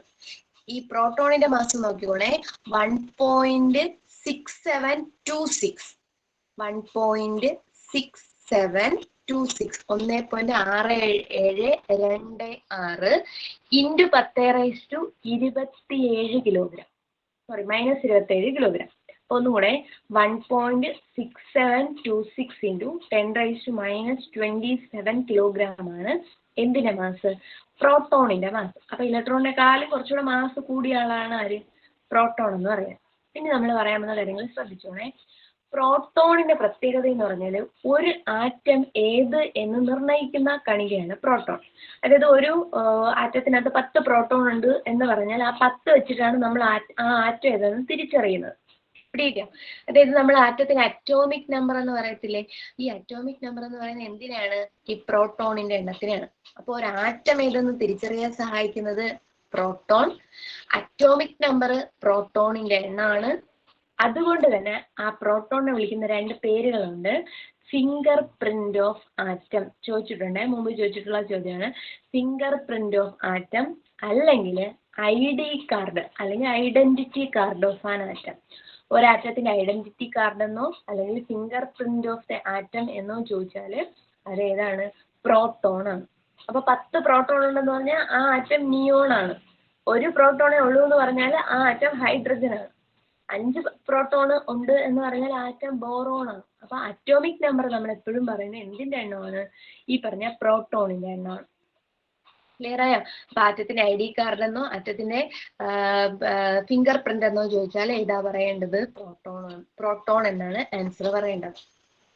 ക്ലിയർ ആയി കാണുമെന്ന് വിചാരിക്കുന്നു. അടുത്ത നമ്മുടെ കണിക എന്ന് പറയുന്നത് ന്യൂട്രോൺ. ന്യൂട്രോണിനെ കുറിച്ച് വലുതായിട്ടൊന്നും പറയില്ല. ന്യൂട്രോണിന് ചാർജ് ഇല്ല, അത് നമുക്കറിയാം. ന്യൂട്രോണിന് ചാർജ് ഇല്ല എന്നാണ് പഠിച്ചു വെച്ചിരിക്കുന്നത്. അപ്പൊ ചാർജ് പഠിക്കേണ്ട. കണ്ടെത്തിയത് ജെയിംസ് ചാഡ്വിക് ആണെന്ന് അറിയാം. ഇനി ന്യൂട്രോണിന് ഒരു മാസ് ഉണ്ട്. പക്ഷെ ന്യൂട്രോണിന്റെ മാസ് എത്രയെന്ന് ചോദിച്ചാല് 1.6749. 1.6749. നേരത്തെ എഴുതിയത് 1.6726 ആയിരുന്നു, ഇപ്പൊ 49 ആയി. അതായത് ഇതിനാണ് കുറച്ചുകൂടെ എന്ത് കൂടുതൽ? മാസ് കൂടുതൽ. അപ്പൊ നിങ്ങൾ പഠിച്ചു വെക്കേണ്ടത് ഒരാറ്റത്തിലെ ഏറ്റവും മാസ് കൂടിയ കണികയാണ് ഏത്? ന്യൂട്രോൺ. ഒരാറ്റത്തിലെ ഏറ്റവും മാസ് കൂടിയ കണിക ഏതാണ്ട്? ന്യൂട്രോൺ ആണ്. ഓക്കെ ആണോ? ക്ലിയർ ആണ്? ഓക്കെ. ഇനി നമ്മള് ഇത്രയും കാര്യങ്ങളിൽ ഏതെങ്കിലും ഒന്നുകൂടെ പറയേണ്ടതായിട്ടോ എങ്ങാനും ഉണ്ടോ? അറ്റോമിക് നമ്പർ എന്ന് പറയുമ്പോൾ may be number of electrons or number of protons അങ്ങനെയല്ലേ പറയാം? നമ്പർ ഓഫ് പ്രോട്ടോൺ ആണ് ഏറ്റവും കറക്റ്റ് ആയിട്ടുള്ള ഡെഫിനിഷൻ. കാരണം എന്ന് വെച്ചാൽ ഇലക്ട്രോണിന്റെ എണ്ണം വേരി ചെയ്യാം വേണമെങ്കിൽ. ഇപ്പൊ ആറ്റം ഒരു അയോണായി മാറിക്കഴിയുമ്പോൾ ഇലക്ട്രോണിന്റെ എണ്ണം നമ്പർ മാറും. പക്ഷെ അപ്പോഴും പ്രോട്ടോണിന്റെ എണ്ണത്തിൽ എന്തില്ല? ഒരു സെക്കൻഡ്. ന്യൂട്രോണിന്റെ mass 1.6749 into 10⁻⁻27. തൊട്ട് മുന്നിൽ എഴുതിയാൽ 26 മാറി 49 ആവുന്നു, വേറെ വ്യത്യാസമൊന്നുമില്ല കേട്ടോ. അപ്പൊ ഇവിടെ പറഞ്ഞു തന്നത് ഇലക്ട്രോണിന്റെ എണ്ണം നമ്മൾ പറയുന്നത് എന്തുകൊണ്ടാന്ന് വെച്ചാൽ എപ്പോഴും ആറ്റത്തിനകത്ത് പ്രോട്ടോണിന്റെ ഇലക്ട്രോണിന്റെ എണ്ണം സെയിം ആയിരിക്കും. അത് സെയിം ആണ്. പ്രോട്ടോണിന്റെ എണ്ണവും ഇലക്ട്രോണിന്റെ എണ്ണവും സെയിം ആയതുകൊണ്ട് നമ്മൾ ഇലക്ട്രോണിന്റെ നമ്പർ വെച്ചിട്ട് എന്ത് കണ്ടുപിടിക്കാറുണ്ട്? അറ്റോമിക് നമ്പർ പറയാറുണ്ട്. അത് തെറ്റ് എന്നല്ല, പക്ഷെ എല്ലാ സിറ്റുവേഷനും അത് ശരിയാവണമെന്നില്ല. നമ്മളിപ്പോ ഒരു ക്ലോറിൻ ആറ്റം എടുക്കുന്നു എന്ന് വിചാരിക്കാം. ക്ലോറിൻ Cl+ എന്നൊരു ആറ്റം എടുക്കുന്നു, അല്ലെങ്കിൽ അതൊരു അയോൺ രൂപത്തിലാണ് ഇരിക്കുന്നത്. ഒരു ഇലക്ട്രോണിനെ വിട്ടുകൊടുത്തിട്ട് നിൽക്കുകയാണെന്ന് വിചാരിക്കാം. അപ്പൊ അതിനകത്തുള്ള ഇലക്ട്രോൺ, അന്നേരമുള്ള ഇലക്ട്രോണുകൾ എണ്ണി നോക്കിയാൽ നമുക്ക് ഒരിക്കലും 17 കിട്ടത്തില്ല, 16 കിട്ടും. അപ്പൊ നമ്മൾ 16ാമത്തെ എലമെന്റ് ഒരിക്കലും ക്ലോറിൻ അല്ല. 17 കിട്ടിയാലേ ക്ലോറിൻ ആവും. ആ 17 എപ്പോഴും കാണിക്കുന്നത് പ്രോട്ടോൺ ആണ്. അതുകൊണ്ട് പ്രോട്ടോണിന്റെ എണ്ണമാണ് അറ്റോമിക് നമ്പർ. പിന്നെ നമ്മൾ എളുപ്പത്തില് നമുക്ക് പ്രോട്ടോണിന്റെ എണ്ണം തന്നിരുന്നാലേ അറിയാൻ പറ്റൂ. ഇപ്പൊ ആറ്റം മാതൃകയൊക്കെ വരയ്ക്കുമ്പോഴത്തേക്കും ചുറ്റും ഇലക്ട്രോണിന്റെ എണ്ണം നമ്മൾ ഡോട്ട് നോക്കി എണ്ണിയെടുക്കും. അപ്പൊ അത് എളുപ്പത്തിന് വേണ്ടിയിട്ടാണ് നമ്മൾ ഇലക്ട്രോണിന്റെ എണ്ണം പറയുന്നത്. പക്ഷെ ഏറ്റവും ശരിയായ രീതി പ്രോട്ടോണിന്റെ എണ്ണം പറയുന്നതാണ്. അപ്പൊ നിങ്ങളടുത്ത് ചിലപ്പോൾ ഒരു ഡെഫിനിഷൻ എക്സാമിൽ ചോദിക്കുകയാണ്, ഒരാറ്റത്തിലെ ഡാഷിന്റെ എണ്ണമാണ് അറ്റോമിക് നമ്പർ എന്ന് ചോദിച്ചിട്ട് പ്രോട്ടോൺ ഇലക്ട്രോൺ ഉണ്ടെങ്കിൽ നിങ്ങൾ പ്രോട്ടോൺ മാത്രമേ എഴുതാവൂ, ഇലക്ട്രോൺ എഴുതരുത്. ഓക്കെ ആണോ? ക്ലിയർ ആണോ? ഓക്കെ.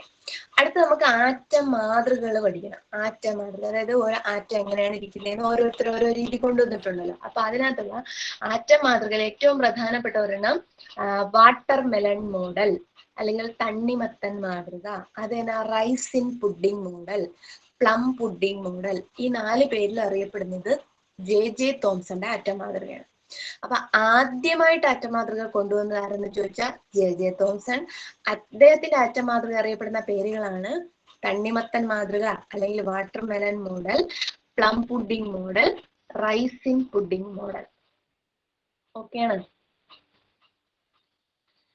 അതിനുശേഷം ആറ്റം മാതൃക ഒരുപാട് പേര് ആറ്റം മാതൃക കൊണ്ടുവന്നിട്ടുണ്ട്. പിന്നെ കുറച്ചെങ്കിലൊക്കെ ഒരു അക്സെപ്റ്റ് ചെയ്യപ്പെട്ട ഒരു ആറ്റം മാതൃക റുദർഫോർഡിന്റെ ആറ്റം മാതൃകയായിരുന്നു. അപ്പൊ റുദർഫോർഡ് പറയുന്നത് സൗരയൂഥത്തിലുള്ള പ്ലാനറ്റ്സ് എങ്ങനെയാണോ സൂര്യനെ ചുറ്റി കറങ്ങുന്നത് അതുപോലെയാണ് എന്ത് ചെയ്യുന്നത്, ഇലക്ട്രോൺസ് ന്യൂക്ലിയസിനെ ചുറ്റുന്നത്. അതുകൊണ്ട് ഈ മാതൃകയെ നമ്മൾ പ്ലാനറ്ററി മോഡൽ എന്ന് പറയും, അല്ലെങ്കിൽ സൗരയൂഥ മാതൃക എന്ന് പറയും. അപ്പൊ സൗരയൂഥ മാതൃക അല്ലെങ്കിൽ പ്ലാനറ്ററി മോഡൽ കൊണ്ടുവന്ന ആരെന്ന് ചോദിച്ചാൽ അത് റുദർഫോർഡ് ആണ്. പക്ഷെ റുദർഫോർഡ് അതിൽ പറയുന്നുണ്ട്, ഇലക്ട്രോണുകൾ ഇങ്ങനെ കറങ്ങിക്കൊണ്ടിരിക്കുമ്പോൾ അവയുടെ എന്ത് ചെയ്യും, ഊർജം നഷ്ടപ്പെടും, എനർജി ലോസ് ആയിട്ട് അവ എന്ത് ചെയ്യും, ആറ്റത്തിന്റെ ന്യൂക്ലിയസിൽ അവസാനം വന്ന് വീഴും എന്ന് അദ്ദേഹം ഒരു സ്റ്റേറ്റ്മെന്റ് അതിൽ വെക്കുന്നുണ്ട്. പക്ഷെ ഒരിക്കലും ഇലക്ട്രോണുകൾക്ക് അങ്ങനെ ഒരു സംഭവം ഉണ്ടാവാത്തത് കൊണ്ട് അതൊരു പോരായ്മയായി കണ്ടുകൊണ്ട് അദ്ദേഹത്തിന്റെ ആ മാതൃകയെ എന്ത് ചെയ്തു, തള്ളിക്കളയപ്പെട്ടു. അപ്പൊ നമ്മൾ പഠിക്കേണ്ട ഒറ്റ കാര്യം പ്ലാനറ്ററി മോഡൽ, അതില് ആറ്റത്തിന്റെ പ്ലാനറ്ററി മോഡൽ ആവിഷ്കരിച്ചാരെന്ന് ചോദിച്ചാൽ അത് റുദർഫോർഡ്. അതിനുശേഷം വന്നത് ഏറ്റവും അക്സെപ്റ്റ് ചെയ്യുന്ന മാതൃകയാണ് ബോർ മാതൃക, അല്ലെങ്കിൽ നമ്മളിപ്പോ ഉപയോഗിക്കുന്ന മാതൃക, അതാണ് ബോർ മാതൃക. ഈ ബോർ മാതൃകയ്ക്കകത്ത് അദ്ദേഹം പറയുന്നത് ഇലക്ട്രോണുകൾ ഇങ്ങനെ ചുറ്റും കറങ്ങുന്നുണ്ട്, അല്ലെങ്കിൽ അതിനകത്ത് കറങ്ങുന്നിടത്തോളം ഇലക്ട്രോണിന് ചാർജ് ഒന്നും നഷ്ടമില്ല, അല്ലെങ്കിൽ ഊർജ്ജം നഷ്ടമില്ല, പുറത്തോട്ട് പോകുന്ന ഒരു ഊർജ്ജം കുറഞ്ഞ്, അങ്ങനെ കുറച്ച് സ്റ്റേറ്റ്മെന്റ് ആണ്. നമ്മൾ തൽക്കാലം അതിവിടെ സ്കിപ്പ് ചെയ്യുന്നു. നമ്മൾ പഠിക്കേണ്ടത് ഇപ്പോൾ നമ്മൾ ഉപയോഗിക്കുന്ന ആറ്റം മാതൃക, നമ്മൾ വരച്ചൊക്കെ എഴുതി വെക്കാറില്ലേ, ആ ആറ്റം മാതൃക എന്ന് പറയുന്നത് ഏതാണ്, ബോർ മാതൃകയാണ്. ക്ലിയർ ആയി? ഓക്കെ. ഇനി ഈ ഭാഗത്തുനിന്ന് പരീക്ഷയ്ക്ക് ഒരുപാട് തവണ ചോദിച്ചിട്ടുള്ള ഒരു ക്വസ്റ്റ്യൻ ഞാൻ പറയാം. നമുക്കൊരു എലമെന്റ് തരുന്നു, ഒരു എലമെന്റിന്റെ സിമ്പൽ തരുന്നു. അപ്പൊ യഥാർത്ഥത്തിൽ ഉള്ള എലമെന്റ് ആണോന്നൊന്നുമില്ല, വെറുതെ എന്തെങ്കിലും ഒരു എക്സ് എന്നൊരു സിമ്പൽ തന്നിട്ട് എക്സിന് താഴെ ഒരു നമ്പർ മുകളിൽ ഒരു നമ്പറും തന്നിരിക്കുന്നു. അങ്ങനത്തെ ക്വസ്റ്റ്യൻസ് നിങ്ങൾ കണ്ടിട്ടുണ്ടോ? ഇപ്പൊ എക്സ്, ഞാൻ ഇവിടെ ബോർഡ് ക്ലിയർ അല്ല, എന്നാലും ഞാൻ കുറച്ച് വലുതായിട്ടുണ്ട്, അപ്പൊ നിങ്ങൾക്ക് മനസ്സിലാവുമോ എന്ന് അറിയത്തില്ല, എന്നാലും നോക്കാം. എന്താ ഇങ്ങനെ എക്സ് 715 ഇങ്ങനെ തന്നിരിക്കുന്നു എന്ന് വിചാരിക്കാം. 715 താഴെ ഒരു നമ്പർ മുകളിൽ ഒരു നമ്പർ തന്നിരിക്കുന്നു. അപ്പൊ ഇത് തന്നിട്ട് നിങ്ങളുടെ അടുത്ത് പറയുന്നത് ഇതിനകത്തുനിന്ന് പ്രോട്ടോണിന്റെ, ഇലക്ട്രോണിന്റെയും ന്യൂട്രോണിന്റെയും ഒക്കെ എണ്ണം, അല്ലെങ്കിൽ മൗലിക കണങ്ങളുടെ എണ്ണം കണ്ടുപിടിക്കുകയാണ് ഒരു ചോദ്യം തന്നാല് നിങ്ങൾ ചെയ്യേണ്ട ഇതാണ്, എപ്പോഴും താഴെ എഴുതിയിരിക്കുന്ന നമ്പർ, ലെഫ്റ്റ് സൈഡിൽ താഴെയുള്ള നമ്പർ പ്രോട്ടോണിന്റെ എണ്ണമായിരിക്കും, അല്ലെങ്കിൽ അറ്റോമിക നമ്പർ ആയിരിക്കും. പിടികിട്ടിയോ? താഴെ എഴുതിയിരിക്കുന്ന നമ്പർ എന്തായിരിക്കും, പ്രോട്ടോണിന്റെ എണ്ണം അല്ലെങ്കിൽ അറ്റോമിക് നമ്പർ. ഇനി പ്രോട്ടോണിന്റെ എണ്ണം തന്നെയാണ് ഇലക്ട്രോണിന്റെ എണ്ണം. അപ്പൊ താഴെ എഴുതിയിരിക്കുന്ന നമ്പറിനെ നമുക്ക് എന്തായിട്ടും കൺസിഡർ ചെയ്യാം? ഇലക്ട്രോണിന്റെ എണ്ണമായിട്ടും കൺസിഡർ ചെയ്യാം. അപ്പൊ താഴെ എഴുതുന്നത് ഒന്നുകിൽ അറ്റോമിക് നമ്പർ എന്ന് പറയാം, അല്ലെങ്കിൽ പ്രോട്ടോണിന്റെ എണ്ണം എന്ന് പറയാം, അതല്ലെങ്കിൽ ഇലക്ട്രോണിന്റെ എണ്ണം എന്ന് പറയാം. ഇനി ന്യൂക്ലിയസിനകത്താണ് പ്രോട്ടോണും ന്യൂട്രോണും ഉള്ളത്. ആ ന്യൂക്ലിയസിലെ മൊത്തത്തിൽ എത്ര ഉണ്ട് എന്ന് കാണിക്കുന്ന നമ്പറാണ് മുകളിൽ എഴുതുന്ന നമ്പർ. അതിനെ നമ്മള് അല്ല ഡാൾട്ടന്റെ അത് ആറ്റത്തിന് യഥാർത്ഥ ഒരു മാതൃകയൊന്നും എക്സ്പ്ലെയിൻ ചെയ്തിട്ടില്ല. ആറ്റം എന്തെന്നൊന്ന് ജസ്റ്റ് പറഞ്ഞിട്ടുള്ളൂ, ആറ്റം സിദ്ധാന്തം കൊണ്ടുവന്നപ്പോൾ. അപ്പൊ കറക്റ്റ് ആയിട്ട് ഇലക്ട്രോണുകൾ ഇങ്ങനെയാണ്. അതിനകത്ത് ഇലക്ട്രോൺ ജോൺ ഡാൾട്ടൺ ആറ്റം കണ്ടുപിടിക്കുന്ന സമയത്ത് ഇലക്ട്രോൺ ഒന്നും കണ്ടുപിടിച്ചിട്ടില്ല. അപ്പൊ ആ ഇലക്ട്രോണിന്റെ സ്ഥാനം എന്താണ്, അതിന്റെ ചാർജ് എന്താണ്, അങ്ങനെ ഒരു കാര്യം അദ്ദേഹത്തിന് പറയാൻ പറ്റിയിട്ടില്ല. അപ്പൊ ഇങ്ങനെ ഒരു കണിക, ഒരു സ്ഫിയർ പോലൊരു കണിക ഉണ്ട് എന്നുള്ളതിനപ്പുറം അദ്ദേഹം ഒന്നും പറഞ്ഞില്ല. പക്ഷേ യഥാർത്ഥ ഒരു ആറ്റം മാതൃകയായിട്ട് ജെ തോംസൺ കറക്റ്റ് ഒരു പോസിറ്റീവ് ചാർജുള്ള സ്ഫിയർ ആണ്, അതിലെ ഇലക്ട്രോണുകൾ നെഗറ്റീവ് ചാർജുള്ള ഇലക്ട്രോണുകൾ ഇങ്ങനെ എന്താണ് തണ്ണിമത്തന്റെ സീഡ് എങ്ങനെയാണോ അതുപോലെ അറേഞ്ച് ചെയ്തിരിക്കുന്നു എന്നൊക്കെ പറഞ്ഞ് ഇങ്ങനെ എക്സ്പ്ലെയിൻ ചെയ്തത് കൊണ്ട് നമ്മൾ ആദ്യത്തെ ആറ്റം മാതൃകയായിട്ട് ജെ തോംസന്റെതാണ് കണക്കാക്കുന്നത്. അത്രേ ഉള്ളൂ. കേട്ടോ? ഓക്കെ ആണോ?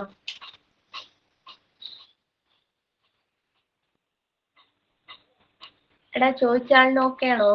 ഇപ്പൊ ഓക്കെ ഓക്കെടാ. ആദ്യത്തെ ആറ്റം മാതൃക എന്ന് ചോദിച്ചാൽ ജോൺ ഡാൾട്ടനെ എഴുതാവൂ. ആദ്യമായി ആറ്റം മാതൃക ആവിഷ്കരിച്ചാന്ന് ചോദിച്ചാൽ സോറി ജോൺ ഡാൾട്ടൻ അല്ല, ജെ തോംസൺ. ജെ തോംസൺ എന്ന് എഴുതാവൂ. ജോൺ ഡാൾട്ടൻ ആറ്റം കണ്ടുപിടിച്ചു. അതിനകത്ത് ആറ്റം എന്നൊരു സ്ഫിയറിന്റെ കാര്യമേ ഉള്ളൂ. ബാക്കി അതിനകത്ത് പ്രോട്ടോൺ ഇലക്ട്രോൺ ഒക്കെ എങ്ങനെ കറങ്ങുന്നു ഒന്നും അദ്ദേഹം പറഞ്ഞിട്ടില്ല. പക്ഷെ ജെ തോംസൺ എന്ത് ചെയ്തു? ആദ്യമായിട്ട് പോസിറ്റീവ് ചാർജ് ഉള്ള ഒരു സ്ഫിയർ ആണ്, അതിൽ നെഗറ്റീവ് ചാർജ് ഉള്ള ഇലക്ട്രോൺസ് ഇങ്ങനെ എംബെഡ് ചെയ്ത് വെച്ചു. എംബെഡ് ചെയ്യാന്ന് പറഞ്ഞാൽ ഇങ്ങനെ അവിടെ അവിടെയായിട്ട് കുത്തി വെച്ചിരിക്കുന്ന പോലെ വെച്ചിരിക്കുന്നു എന്നൊരു മാതൃക കൊണ്ടുവന്ന് ജെ തോംസൺ ആണ്. അതുകൊണ്ട് ആദ്യത്തെ ആറ്റം മാതൃക എന്ന് ചോദിച്ചാൽ ജെ തോംസൺ എഴുതാവും, വേറെ എഴുതരുത്. Okay okay. എടാ അപ്പൊ നമ്മൾക്ക് ഇങ്ങനെ ഒരു സിമ്പൽ തന്നു കഴിഞ്ഞാല് താഴെ എഴുതുന്ന നമ്പർ എപ്പോഴും അറ്റോമിക് നമ്പർ അല്ലെങ്കിൽ പ്രോട്ടോണിന്റെ നമ്പർ അല്ലെങ്കിൽ ഇലക്ട്രോണിന്റെ നമ്പർ. ഇനി മുകളിൽ ലെഫ്റ്റ് സൈഡിൽ മുകളിൽ എഴുതുന്ന നമ്പർ എന്ന് പറഞ്ഞാല് അതിനെ നമ്മൾ മാസ് നമ്പർ എന്ന് വിളിക്കും. മാസ് നമ്പർ എന്ന് പറഞ്ഞാൽ വേറെ ഒന്നുമില്ല, ന്യൂക്ലിയസിനകത്ത് എന്തൊക്കെ ഉണ്ട് അതിന്റെ ടോട്ടൽ നമ്പറാണ് മാസ് നമ്പർ. ന്യൂക്ലിയസിനകത്ത് പ്രോട്ടോൺ ഉണ്ട്, ന്യൂട്രോൺ ഉണ്ട്. അപ്പൊ രണ്ടിന്റെയും കൂടെ എണ്ണമാണ് ഏതെന്ന് പറയുന്നത് മുകളിൽ എഴുതിയിരിക്കുന്ന മാസ് നമ്പർ. അപ്പൊ ഓൾറെഡി നമുക്ക് എന്തറിയാം? പ്രോട്ടോണിന്റെ എണ്ണം അറിയാം, താഴത്തെ നമ്പറാണ് പ്രോട്ടോണിന്റെ എണ്ണം എന്ന് അറിയാം. പ്രോട്ടോണും ന്യൂട്രോണും ചേർന്നാൽ മുകളിലത്തെ കിട്ടും. അതായത് മുകളിലുള്ളതിന് താഴത്തെ നമ്പർ കുറച്ചു കഴിഞ്ഞാൽ നമുക്ക് ന്യൂട്രോണിന്റെ എണ്ണം കിട്ടൂലേ? അപ്പൊ ന്യൂട്രോണിന്റെ എണ്ണം കണ്ടുപിടിക്കാനുള്ള ഇക്വേഷൻ ആയിട്ട് എഴുതി വെക്കുക mass number minus atomic number. Mass number minus atomic number. Okay ആണോ? ആ ഭാഗം ക്ലിയർ ആണ്? ഓക്കെ.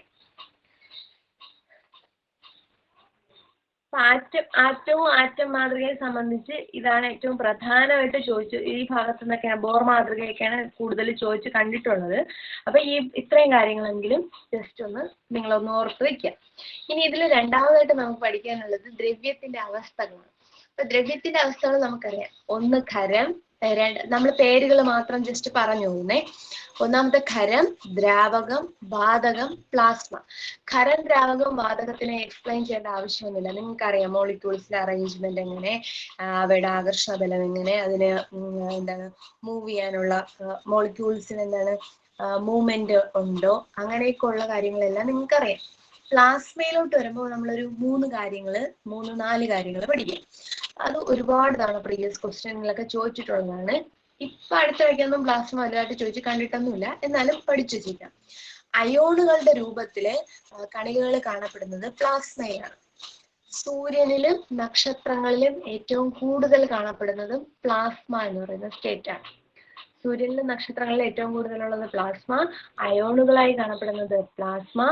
പിന്നെ ദ്രവ്യത്തിന്റെ ചൂട് കൂടിയ അവസ്ഥയാണ്. നിങ്ങൾക്കറിയാം സൂര്യനിലൊക്കെ ചൂടല്ലേ, ഭയങ്കര ചൂടല്ലേ. അപ്പൊ ദ്രവ്യത്തിന്റെ ചൂട് കൂടിയ അവസ്ഥയാണ് ഏതെന്ന് പറയുന്നത് പ്ലാസ്മ എന്ന് പറയുന്നത്. അടുത്ത് പഠിക്കേണ്ട ഒരെണ്ണം തന്മാത്രകൾ ഏറ്റവും ക്രമരഹിതമായി കാണപ്പെടുന്നത്. ക്രമരഹിതമായി കാണപ്പെടുക എന്ന് പറഞ്ഞാൽ ഇപ്പൊ വാതകം എത്തുമ്പോൾ തന്നെ അവയ്ക്ക് നല്ല ചലന സ്വാതന്ത്ര്യമുണ്ട്. അപ്പൊ പ്ലാസ്മയിലോട്ട് എത്തുമ്പോൾ വീണ്ടും ഈ ചലന സ്വാതന്ത്ര്യം കൂടും. ചൂടും കൂടുതലാണ്. അപ്പൊ അവയുടെ കൈനറ്റിക് എനർജി ഒക്കെ കൂടും. അപ്പൊ എന്ത് ചെയ്യും? ചലന സ്വാതന്ത്ര്യം കൂടും. അപ്പൊ ഈ ചലന സ്വാതന്ത്ര്യം കൂടുമ്പോൾ അങ്ങോട്ടും ഇങ്ങോട്ടും ഒരു ഓർഡർ ഇല്ലാതെ എങ്ങോട്ടെങ്കിലും ഒക്കെ അത് മൂവ് ചെയ്തുകൊണ്ടിരിക്കും. അതുകൊണ്ടാണ് പറഞ്ഞത് എന്താണ് ക്രമരഹിതമായ ചലനം കാണിക്കുന്നത് ഏതിലാണ്? പ്ലാസ്മയിലാണ്. അപ്പൊ ആ 4 പോയിന്റ്സ് ഒന്ന് ഓർത്ത് വെച്ചേക്കാം. കേട്ടിട്ടുള്ള പോയിന്റ്സ് ഒക്കെയാണ്, എന്നാലും ഓർത്ത് വെച്ചേക്കാം. അടുത്ത സ്റ്റേറ്റിന്റെ പേര് ബോസ്-ഐൻസ്റ്റീൻ കണ്ടൻസേറ്റ്. Bose-Einstein condensate. അപ്പോൾ പദാർത്ഥത്തിന്റെ അടുത്ത അവസ്ഥയാണ് ഇത് ബോസ്-ഐൻസ്റ്റീൻ കണ്ടൻസേറ്റ്. ഈ കണ്ടൻസേറ്റ് എന്ന് പറഞ്ഞാൽ തണുത്ത ഒരവസ്ഥയാണ് കേട്ടോ. അപ്പൊ കെൽവിൻ താപനിലയോട് അടുത്തേക്ക് പോകുമ്പോൾ ഉള്ള ഒരു അവസ്ഥയാണ് ബോസ്-ഐൻസ്റ്റീൻ കണ്ടൻസേറ്റ്. അടുത്ത 6ാമത്തെ സ്റ്റേറ്റ് ആണ് ഫെർമയോണിക് കണ്ടൻസേറ്റ്. അതും ചൂട് കുറഞ്ഞ ഒരവസ്ഥയാണ്. കെൽവിൻ സ്കെയിലിന് അടുത്തേക്ക് വരുന്ന ഒരവസ്ഥ തന്നെയാണ് ഇത് ഫെർമയോണിക് കണ്ടൻസേറ്റ്. ഇനി അടുത്ത 7ാമത്തെ അവസ്ഥയായിട്ട് പഠിക്കേണ്ടത് quark gluon plasma. Quark gluon plasma. Quark gluon plasma. അപ്പൊ ക്വാർക്ക് ഗ്ലൂവോൺ പ്ലാസ്മയാണ് 7ാമത്തെ അവസ്ഥ. ഈ 7 അവസ്ഥ വരെ അംഗീകരിക്കപ്പെട്ടിട്ടുണ്ട്. അതായത് നമ്മൾ ഈ 4 അവസ്ഥ വരെയൊക്കെ നമുക്ക് കാണാൻ പറ്റുന്ന അവസ്ഥയിൽ 4 എണ്ണമൊക്കെ ഉള്ളൂ. പക്ഷെ ബാക്കിയെല്ലാം ലാബിലൊക്കെ ഉണ്ടാക്കിയെടുക്കുന്ന അവസ്ഥകളാണ്. -273 അല്ലെങ്കിൽ കെൽവിൻ സ്കെയിൽ എന്നൊക്കെ പറയുമ്പോൾ അതൊക്കെ ലാബിൽ സെറ്റ് ചെയ്യുന്ന ഒരു അറ്റ്മോസ്ഫിയറിൽ കിട്ടുന്ന പദാർത്ഥത്തിന്റെ അവസ്ഥകളാണ്. അതും കൂടെ ഓർത്തോണേ. ഇനി ഇങ്ങോട്ട് പറയുന്ന പദാർത്ഥത്തിന്റെ അവസ്ഥകളെല്ലാം അങ്ങനെ തന്നെയാണ്. ഇനി അപ്പൊ നമ്മൾ ഈ 7 അവസ്ഥ കാണാതെ അങ്ങ് പഠിക്കുക. പിന്നെ ഇടയ്ക്ക് പരീക്ഷയ്ക്ക് ഒരുപാട് തവണ ചോദിച്ചിട്ടുള്ളതാണ് ദ്രവ്യത്തിന് 9ാമത്തെ അവസ്ഥ ക്വാർക്ക് ബേസിക്. ക്വാർക്ക് ഗ്ലൂവോൺ പ്ലാസ്മയ്ക്കകത്ത് ക്വാർക്ക് എന്ന് പറയുന്ന അടിസ്ഥാന കണിക ഉണ്ട്. അതായത് ഈ ക്വാർക്ക് ഗ്ലൂവോൺ പ്ലാസ്മയെ കുറിച്ച് നടത്തിയ പരീക്ഷണത്തിൽ അല്ലെങ്കിൽ പഠനത്തിൽ അവർ പറയുന്നത് എല്ലാ പദാർത്ഥങ്ങളിലും അടങ്ങിയിരിക്കുന്ന അടിസ്ഥാന കണികകളാണ് ക്വാർക്കുകൾ. നമ്മുടെ ലോകത്തുള്ള എല്ലാ പദാർത്ഥങ്ങളും, നമ്മളിപ്പോ ആറ്റം കൊണ്ട് എല്ലാ പദാർത്ഥവും നിർമ്മിക്കുമെന്ന് പറഞ്ഞില്ലേ, അതായത് ആറ്റത്തിനകത്ത് എല്ലാ ആറ്റങ്ങളിലും കോമൺ ആയിട്ടുള്ള കണികയാണ് ഇതെന്ന് പറയുന്നത് ക്വാർക്കുകൾ. അതായത് പ്രപഞ്ചം നിർമ്മിച്ചിരിക്കുന്നതേ ക്വാർക്കുകൾ കൊണ്ടാണെന്നാണ് അവർ പറയുന്നത് കേട്ടോ. അപ്പൊ ക്വാർക്കുകൾ എന്ന് പറയുന്നത് എല്ലാ പദാർത്ഥവും നിർമ്മിച്ചിരിക്കുന്ന അടിസ്ഥാന കണികയാണ് എന്ന് ഇപ്പോ സയന്റിസ്റ്റുകൾ എന്ത് ചെയ്യുന്നുണ്ട്? വാദിക്കുന്നുണ്ട്. ആറ്റം എന്നൊരു കോൺസെപ്റ്റ് മാറി, കാരണം ആറ്റത്തിനെ ഡിവൈഡ് ചെയ്യാൻ പറ്റുന്നുണ്ട്. അപ്പൊ അതിനകത്തുള്ള ഒരു സൂക്ഷ്മ കണികയാണ് ക്വാർക്ക്. അപ്പൊ ഇപ്പൊ പ്രപഞ്ചം നിർമ്മിച്ചിരിക്കുന്ന എല്ലാ പദാർത്ഥങ്ങളും നിർമ്മിച്ചിരിക്കുന്നത് എന്തുകൊണ്ടാണ്?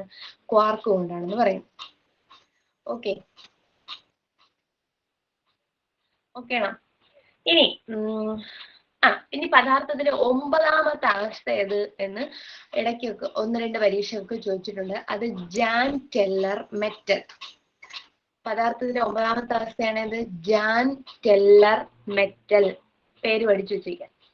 ഇത് എഡിൻബർഗ് സർവകലാശാലയിലെ ഒരു സയന്റിസ്റ്റുകൾ ഡെവലപ്പ് ചെയ്തെടുത്ത ഒരു പദാർത്ഥത്തിന്റെ അവസ്ഥയാണ്. തൽക്കാലം പേരോർക്കുക. 9ാമത്തെ അവസ്ഥയാണ് ജാൻ ടെല്ലർ കേട്ടോ. അപ്പൊ കഴിഞ്ഞ ദിവസം നമുക്ക് നടന്ന LDC പരീക്ഷ, 3rd ഫേസിന്റെ LDC പരീക്ഷയില് ഈ പദാർത്ഥത്തിന്റെ അവസ്ഥയിൽ നിന്ന് 2 ചോദ്യം ഉണ്ടായിരുന്നു. പദാർത്ഥത്തിന്റെ 5ാമത്തെ അവസ്ഥയും ചോദിച്ചു, പിന്നെ 2023 കണ്ടുപിടിച്ച പദാർത്ഥത്തിന്റെ അവസ്ഥ ഏത് എന്നും ചോദിച്ചു. അപ്പം നമ്മൾ ഇപ്പൊ പറഞ്ഞു എന്താണ്? 5ാമത്തെ അവസ്ഥ ബോസ്-ഐൻസ്റ്റീൻ കണ്ടൻസേറ്റ് ആണെന്ന് പറഞ്ഞു. ഇനി 2023 കണ്ടുപിടിച്ച അവസ്ഥ ഏതെന്ന് ചോദിച്ചാൽ ചിറാൽ ബോസ് ലിക്വിഡ് സ്റ്റേറ്റ്. നിങ്ങൾ ആ പ്രീവിയസ് ക്വസ്റ്റ്യൻ ഉണ്ടെങ്കിൽ ഒന്ന് എടുത്ത് നോക്കണേ. ചിറാൽ ബോസ് ലിക്വിഡ് സ്റ്റേറ്റ് ഇപ്പൊ ഏറ്റവും ഒടുവിലായിട്ട് കണ്ടുപിടിച്ച അവസ്ഥയാണ് അത്. അപ്പൊ 9ാമത്തെ അവസ്ഥ ഒരുപാട് തവണ ചോദിച്ചിട്ടുണ്ട്, ജാൻ ടെല്ലർ മെറ്റല്. ഇത് ചിറാൽ ബോസ് ലിക്വിഡ് സ്റ്റേറ്റ്. ഈ സ്റ്റേറ്റ് എന്താന്ന് വെച്ചാല് നമ്മള് ഒരു 2 സെമി കണ്ടക്ടിങ് മെറ്റീരിയൽസിനെ കെൽവിൻ ടെമ്പറേച്ചറിൽ ആ 2 ലെയറിനെ അടുത്തടുത്ത് കൊണ്ടുവരുമ്പോൾ അവയ്ക്കിടയിൽ ഉണ്ടാകുന്ന പദാർത്ഥത്തിന്റെ അവസ്ഥ വിളിക്കുന്ന പേരാണ് ഇപ്പൊ നമ്മൾ പറയുന്നത് ചിറാൽ ബോസ് ലിക്വിഡ് സ്റ്റേറ്റ്. അതെന്താണെന്നൊന്നും ചോദിക്കില്ല, പേരൊന്ന് പഠിച്ചു വയ്ക്കുക, അവസാനം കണ്ടുപിടിച്ച അവസ്ഥ. അപ്പൊ പദാർത്ഥത്തിന്റെ എത്ര അവസ്ഥകളുടെ പേര് പിടികിട്ടി കാണുമെന്ന് വിചാരിക്കുന്നു. 1ാമത്തേത് ഖരം, ദ്രാവകം, വാതകം, plasma, Bose-Einstein condensate, fermionic condensate, quark gluon plasma. പിന്നെ നമ്മൾ പറഞ്ഞത് 9ാമത്തെ അവസ്ഥ ജാൻ ടെല്ലർ മെറ്റല്. ഇപ്പോ ഈ 2023 റീസെന്റ് ആയിട്ട് കണ്ടുപിടിച്ച അവസ്ഥ ചിറാൽ ബോസ് ലിക്വിഡ് സ്റ്റേറ്റ്. ഓക്കെയാണോ? അപ്പൊ പദാർത്ഥത്തിന്റെ എന്താണ് അവസ്ഥകൾ ഒക്കെയാണ്, ക്ലിയർ ആണ്. അടുത്ത് നമ്മൾ പോവേണ്ട 9ാമത്തേത് Jahn Teller metal. Jahn Teller metal. ഓക്കെ, നമ്മൾ അടുത്ത ഭാഗത്തേക്ക് പോകുന്നത്. അടുത്ത ഭാഗത്തിന്റെ പേര് രൂപാന്തരത്വം, അലോട്രോപ്പി. നമ്മൾ ഒത്തിരി കേട്ടിട്ടുള്ളതാണ്. അലോട്രോപ്പി എന്ന് പറഞ്ഞാൽ ഇപ്പൊ ഏതെങ്കിലും ഒരു മൂലകം തന്നെ പല പല അവസ്ഥകളിൽ കാണപ്പെട്ടാൽ അതിനെ നമ്മൾ വിളിക്കുന്ന പേരാണ് അലോട്രോപ്പി അല്ലെങ്കിൽ രൂപാന്തരം. ഇപ്പൊ നമ്മള് കാർബൺ സാധാരണ കോമൺ ആയിട്ട് നമ്മൾ പറയുന്നത് കാർബൺ ആണ്. നമ്മൾ വിറക് കത്തിക്കുമ്പോൾ ഉണ്ടാകുന്ന ആ ഒരു ചാരം ഉണ്ടല്ലോ, ആഷ്, അത് കാർബൺ ആണ്.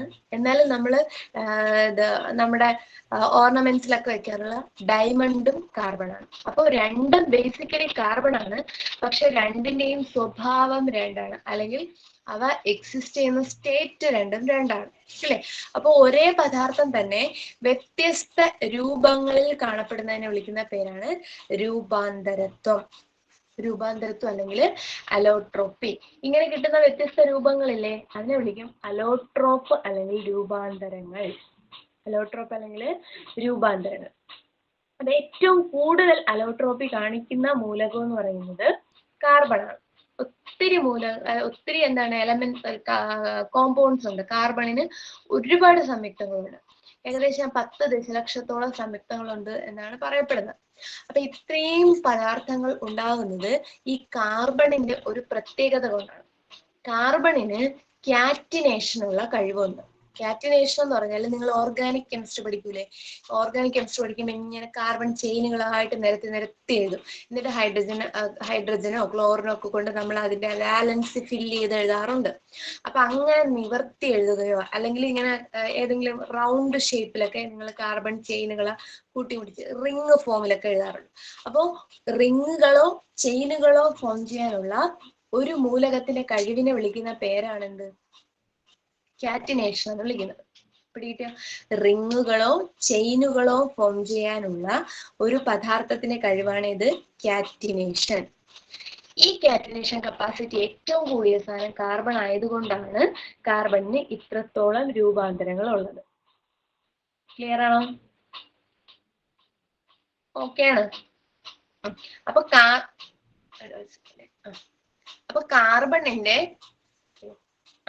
കാർബണിന്റെ ഏറ്റവും പ്രധാനപ്പെട്ട ഒരു പ്രത്യേകത എന്ന് പറയുന്നത് അതിന് ക്യാറ്റിനേഷനുള്ള കഴിവുണ്ട്, അല്ലെങ്കിൽ പല പല റിങ്ങുകളോ ചെയിനുകളോ ഒക്കെ ഫോം ചെയ്യാനുള്ള കഴിവുണ്ട്. അതുകൊണ്ടാണ് നമുക്ക് ഇത്രത്തോളം എന്ത് കിട്ടുന്നത്? പദാർത്ഥങ്ങൾ അല്ലെങ്കിൽ സംയുക്തങ്ങൾ, കാർബണിന്റെ സംയുക്തങ്ങൾ കിട്ടുന്നത്. ഇനി അടുത്ത് പഠിക്കേണ്ടത്, ഈ കാർബണിന്റെ സംയുക്തങ്ങളെ നമുക്ക് രണ്ടായിട്ട് ക്ലാസിഫൈ ചെയ്യാം. എല്ലാ പദാർത്ഥങ്ങളും ഒരുപോലെ അല്ല. ഇപ്പൊ നമ്മൾ ഡയമണ്ട് എടുക്കുന്നത് പോലെ അല്ല ഒരു വിറക് കത്തിക്കുന്ന കരി. രണ്ടിനും കാണാനും ഒക്കെ വ്യത്യാസമുണ്ട്. അപ്പോ ഈ രണ്ട് പദാർത്ഥങ്ങളെ നമ്മൾ രണ്ട് കാറ്റഗറിയിലോട്ട് കൊടുക്കുന്നു. ഒന്നാമത്തത് അമോർഫസ് കാർബൺ. കാർബൺ രൂപാന്തരങ്ങളെ രണ്ടായിട്ട് തിരിക്കുന്നു. ഒന്നാമത്തേത് ഏതാണ്? Amorphous carbon. രണ്ടാമത്തെ കാറ്റഗറി എന്ന് പറയുന്നത് ക്രിസ്റ്റലൈൻ കാർബൺ. ക്രിസ്റ്റലൈൻ, ഒന്ന് അമോർഫസ്, രണ്ടാമത്തത് ക്രിസ്റ്റലൈൻ. ഈ അമോർഫസിന്റെ പ്രത്യേകത എന്ന് പറഞ്ഞാൽ അവയ്ക്ക് പ്രത്യേകിച്ച് ഷേപ്പ് ഒന്നുമില്ല, ഒരു ഘടനയില്ല, രൂപം. ഇപ്പൊ നിങ്ങൾ പറയുന്നു വിറകിന്റെ കരി എന്ന് പറയുമ്പോൾ നമ്മൾ എടുത്ത് വെച്ച് കത്തിച്ച വിറകിന്റെ പോലെ ഇരിക്കും അതിൽ നിന്നുണ്ടാകുന്ന ചാരം, ഇല്ലേ? അപ്പോ ആ കരി വിറക് കരി എന്ന് പറയുമ്പോൾ, അല്ലെങ്കിൽ മരക്കരി അല്ലെങ്കിൽ വിളക്ക് കരി എന്നൊക്കെ പറയുന്ന, വിളക്കിൽ നിന്നൊക്കെ ഉണ്ടാകുന്ന കരിയൊക്കെ ഇല്ലേ, ഇതൊന്നിനും പ്രത്യേകിച്ച് ഷേപ്പ് ഇല്ല, അല്ലെങ്കിൽ ഒരു കറക്റ്റ് സ്ട്രക്ചർ പറയാൻ പറ്റില്ല. അങ്ങനെ കറക്റ്റ് സ്ട്രക്ചർ ഇല്ലാത്തവയെ നമ്മൾ വിളിക്കുന്ന പേരാണ് ഏത്? Amorphous carbon. കിട്ടിയോ? കറക്റ്റ് ആയിട്ട് ഒരു ഘടന ഇല്ലാത്തവ അമോർഫസ് കാർബൺ. എന്നാൽ ഡയമണ്ട് എന്ന് പറയുമ്പോൾ നമ്മുടെ മനസ്സിനകത്ത് പെട്ടെന്ന് ഒരു രൂപം വരും, ഇല്ലേ? അപ്പൊ ഡയമണ്ടിന് ഒരു പ്രത്യേക ഘടന ഉണ്ട്. അങ്ങനെ ഘടന ഉള്ളവയെ നമ്മൾ എന്തെന്ന് വിളിക്കുക? Crystalline carbon. പിടികിട്ടിയോ? ഘടന ഉള്ളവ ക്രിസ്റ്റലൈൻ, ഘടന ഇല്ലാത്തത് അമോർഫസ്. അമോർഫസിന് ഉദാഹരണമാണ് ഞാൻ ഇത്ര നേരം പറഞ്ഞ വിളക്കുകരി, എണ്ണക്കരി, പിന്നെന്താണ് മരക്കരി, എല്ലുകരി, കോക്ക്, കൽക്കരി, അതെല്ലാം എന്തിന് ഉദാഹരണമാണ്? അമോർഫസ് കാർബണ് ഉദാഹരണമാണ്. രണ്ടാമത്തെ കാറ്റഗറി വരുന്ന ക്രിസ്റ്റലൈൻ കാർബണിന് ഉദാഹരണങ്ങളാണ് ഏതൊക്കെ? നമ്മുടെ ഡയമണ്ട്, ഗ്രാഫൈറ്റ്, ഗ്രാഫീൻ, ഫുള്ളറിൻ. ഇത്രയും സാധനം. Diamond, graphite, graphene, fullerene. Okay. ഇനി അമോർഫസ് കാർബണിൽ നമുക്ക് പ്രധാനമായിട്ടുള്ളത് കൽക്കരിയാണ്. പക്ഷെ അത് ഞാനിപ്പോ പറയുന്നില്ല. നിങ്ങൾ ജോഗ്രഫി ഒക്കെ പഠിക്കുമല്ലേ, ധാതുക്കളൊക്കെ പഠിക്കുന്ന സമയത്ത് കൽക്കരിയെ കുറിച്ച് പഠിക്കും. കൽക്കരിയുടെ രൂപീകരണത്തിന് 4 ഘട്ടങ്ങളുണ്ട്. Peat, lignite, bituminous, anthracite. പഠിച്ചിട്ടില്ലേ? അതറിയില്ലേടാ? Peat, bituminous, peat, lignite, bituminous, anthracite. Peat എന്ന് പറഞ്ഞാൽ ആദ്യത്തെ രൂപമാണ്. ലിഗ്നൈറ്റ് കുറച്ചും കൂടെ കാർബൺ കണ്ടന്റ് ഉള്ളതാണ്. ബിറ്റുമിനസ് കുറച്ചുകൂടെ കാർബൺ കണ്ടന്റ് കൂടിയതാണ്. ഏറ്റവും കൂടുതൽ കാർബൺ അടങ്ങിയിരിക്കുന്നത് ആന്ത്രസൈറ്റിലാണ് എന്നൊക്കെ പഠിച്ചിട്ടുണ്ട് ഇല്ലേ? ഉള്ളറിനല്ലടാ തിളക്കമുള്ളത് വജ്രത്തിന്. അത് നമ്മൾ പറയും. ക്രിസ്റ്റലൈൻ നമ്മൾ പറയും. അമോർഫസിലെ കൽക്കരിയെ കുറിച്ച് നിങ്ങൾ ജിയോഗ്രഫി പഠിക്കുന്നതുകൊണ്ടാണ് എക്സ്പ്ലെയിൻ ചെയ്യാത്തത്. ഒന്നെടുത്ത് നോക്കുക. അതിലാകെ നമുക്ക് ഒന്ന് ഓർത്തു വെക്കാനുള്ള കാര്യം എന്ന് പറഞ്ഞാൽ ബ്രൗൺ കോൾ എന്നറിയപ്പെടുന്നത് ലിഗ്നൈറ്റ്, പിന്നെ സോഫ്റ്റ് കോൾ എന്നറിയപ്പെടുന്നത് ബിറ്റുമിനസ്, ഹാർഡ് കോൾ എന്നറിയപ്പെടുന്നത് ആന്ത്രസൈറ്റ്. അത് മൂന്നും ഓർത്ത് വെച്ചിരിക്കാം. ബ്രൗൺ കോൾ എന്ന് പറഞ്ഞാൽ ലിഗ്നൈറ്റ്, പിന്നെ രണ്ടാമത് നമ്മൾ പറഞ്ഞത് സോഫ്റ്റ് കോൾ. സോഫ്റ്റ് കോൾ ആണെങ്കിൽ അത് ബിറ്റുമിനസ് ആണ്. നമ്മുടെ ടാറിങ്ങിനൊക്കെ ഉപയോഗിക്കുന്നത്, റോഡ് ടാർ ചെയ്യാനൊക്കെ ഉപയോഗിക്കുന്നത് ബിറ്റുമിനസ്. ആന്ത്രസൈറ്റ് ആണ് ഏറ്റവും കാർബൺ കണ്ടന്റ് ഒരുപാട്, അതുകൊണ്ട് ഹാർഡ് കോൾ എന്നറിയപ്പെടുന്നത് ആന്ത്രസൈറ്റ് ആണ്. അതൊന്നും ആ 3 വേർഡൊന്നും ഓർത്ത് വെച്ചിരിക്കും. നമ്മൾ പ്രധാനമായിട്ട് പഠിക്കുന്നത് ക്രിസ്റ്റലൈൻ കാർബൺ. ക്രിസ്റ്റലൈൻ കാർബണിൽ ഒന്നാമത്തത് വജ്ര അല്ലേ? വജ്രത്തിന്റെ പ്രത്യേകതകളൊക്കെ നമുക്ക് അറിയാം. ഒത്തിരി തവണ PSC ചോദിച്ചിട്ടുണ്ട്, നമ്മളും പഠിച്ചിട്ടുണ്ട്. എന്താണ് വജ്രം എന്ന് പറയുന്നത്? ഏറ്റവും തിളക്കം കൂടിയ വസ്തുവാണ് ഇല്ലേ? ഏറ്റവും തിളക്കം കൂടിയ വസ്തു എന്ന് ചോദിച്ചാൽ വജ്രമാണ്. ആ തിളക്കത്തിന് കാരണം എന്തെന്ന് ചോദിച്ചാൽ പൂർണ്ണാന്തര പ്രതിഫലനമാണ് അല്ലേ? വജ്രത്തിന് തിളക്കം കൂടുതലാണ്, അല്ലെങ്കിൽ ഏറ്റവും തിളക്കം കൂടിയ വസ്തു പൂർണ്ണാന്തര പ്രതിഫലനം കാരണമാണ് ഈ തിളക്കം ഉണ്ടാകുന്നത്. രണ്ടും വജ്രം. ഇനി ഈ വജ്രത്തിന് താപചാലകത ഉണ്ട്. അതായത് താപത്തെ അത് കടത്തിവിടും. എന്നാൽ വൈദ്യുതി എന്ത് ചെയ്യത്തില്ല? കടത്തിവിടില്ല. വൈദ്യുത ചാലകത ഇല്ല. പിടിയില്ലേ? ഡയമണ്ടിന് എന്തിനുള്ള ചാലകത ഉണ്ട്? ഹീറ്റ് ട്രാൻസ്ഫർ ചെയ്യാനുള്ള, അതായത് ഹീറ്റ് കണ്ടക്ട് ചെയ്യാനുള്ള കഴിവുണ്ട്. എന്നാൽ ഇലക്ട്രിക് കണ്ടക്ടർ അല്ല. ഇലക്ട്രിക് കണ്ടക്ടർ അല്ല. കിട്ടി? അടുത്ത് പഠിക്കേണ്ടത് ഏറ്റവും കാഠിന്യം കൂടിയ വസ്തുവാണ് ഏതെന്ന് പറയുന്നത്? വജ്രം. ലോകത്തിലെ അല്ലെങ്കിൽ പ്രപഞ്ചത്തിലെ ഏറ്റവും കാഠിന്യം കൂടിയ സാധനം ഏതാണ്? വജ്രം. ഈ വജ്രത്തിന്റെ കാഠിന്യത്തിന് കാരണം സഹസംയോജക ബന്ധനമാണ്, അല്ലെങ്കിൽ കോവാലന്റ് ബോണ്ടിങ്. ആറ്റത്തിനകത്തുള്ള അല്ലെങ്കിൽ കാർബൺ ആറ്റങ്ങൾ തമ്മിലുള്ള കോവാലന്റ് ബോണ്ടിങ് അല്ലെങ്കിൽ സഹസംയോജക ബന്ധനം വഴിയാണ് എന്ത് കിട്ടുന്നതിന്? ആ കാഠിന്യം കിട്ടുന്നത്. തിളക്കം കിട്ടുന്നത് പൂർണ്ണാന്തര പ്രതിഫലനം വഴി. കാഠിന്യം കിട്ടുന്നത് എന്ത് വഴിയാണ്? ഈ പറഞ്ഞ സഹസംയോജക ബന്ധനം അല്ലെങ്കിൽ കോവാലന്റ് ബോണ്ടിങ്. കോവാലന്റ് ബോണ്ടിങ് വഴിയാണ് അവയ്ക്ക് എന്ത് കിട്ടുന്നത്? കാഠിന്യം കിട്ടുന്നത്. ഓക്കെ ആണോ? ഇനി പ്രകാശം ഏറ്റവും പതുക്കെ സഞ്ചരിക്കുന്ന മാധ്യമമാണ് വജ്രം. നമ്മൾ പഠിച്ചിട്ടുണ്ട്. ആ വജ്രത്തിന് റിഫ്രാക്റ്റീവ് ഇൻഡെക്സ് അല്ലെങ്കിൽ അപവർത്തനാങ്കം ഭയങ്കര കൂടുതലാന്ന് പഠിച്ചിട്ടുണ്ട്. ഏറ്റവും അപവർത്തനാങ്കം കൂടിയ വസ്തു വജ്രമാണ്. അപവർത്തനാങ്കം കൂടിയതിൽ കൂടെ ആയിരിക്കും പ്രകാശം ചെയ്യുന്നത് ഏറ്റവും പതുക്കെ സഞ്ചരിക്കുന്നത്. അപ്പൊ അപവർത്തനാങ്കം കൂടുതല്, പിന്നെ പ്രകാശത്തിന്റെ വേഗത കുറവ്. അപവർത്തനാങ്കം എത്രയെന്ന് പഠിച്ചു വെക്കുക? 2.42. 2.42. ഓക്കെ. ഇനി വജ്രത്തിന്റെ ഭാരം അളക്കാൻ വേണ്ടിയിട്ട് നമ്മൾ ഉപയോഗിക്കുന്ന യൂണിറ്റ് ക്യാരറ്റ് ആണ്. ക്യാരറ്റ്. അങ്ങനെയുള്ള സ്വർണത്തിന്റെ ആണെങ്കിൽ ശുദ്ധത പറയാനാണ് ക്യാരറ്റ് ഉപയോഗിക്കുന്നത്. പക്ഷെ വജ്രത്തിന്റെ ഭാരം അളക്കാനാണ് എന്ത് ഉപയോഗിക്കുന്നത്? ക്യാരറ്റ് ഉപയോഗിക്കുന്നത്. 100 ക്യാരറ്റ് ചേർന്നാൽ അതിനെ നമ്മൾ പാരഗൺ എന്ന് വിളിക്കും. പാരഗൺ.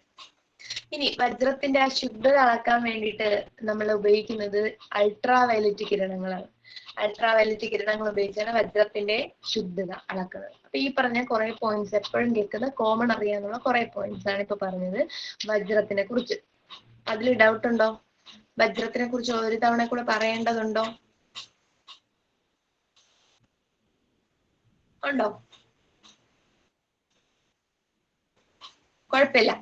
അപ്പൊ നമ്മൾ അടുത്ത് പഠിക്കുന്ന നമ്മുടെ ക്രിസ്റ്റലൈൻ രൂപമാണ് ഗ്രാഫൈറ്റ്. ഗ്രാഫൈറ്റ്. ഗ്രാഫൈറ്റ് എന്ന് പറയുന്ന വേർഡ് ഉണ്ടായത് ഗ്രാഫീൻ എന്ന ലാറ്റിൻ പദത്തിൽ നിന്നാണ്. ഗ്രാഫീൻ. ഗ്രാഫീൻ എന്ന വേർഡിന്റെ അർത്ഥം എഴുതാൻ കഴിയുന്നത് എന്നാണ്. നമ്മൾ സാധാരണ ഗ്രാഫൈറ്റ് കണ്ടിട്ടുള്ളത് പെൻസിൽ ലെഡിലാണ് അല്ലേ?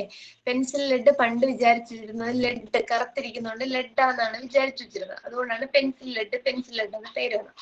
പക്ഷേ അത് ഗ്രാഫൈറ്റ് ആണെന്ന് തിരിച്ചറിഞ്ഞതിന് ശേഷം പിന്നെ അതിന്റെ പേരൊന്നും മാറ്റിയില്ല, പെൻസിൽ ലെഡ് എന്ന് തന്നെയാണ് കിടക്കുന്നത്.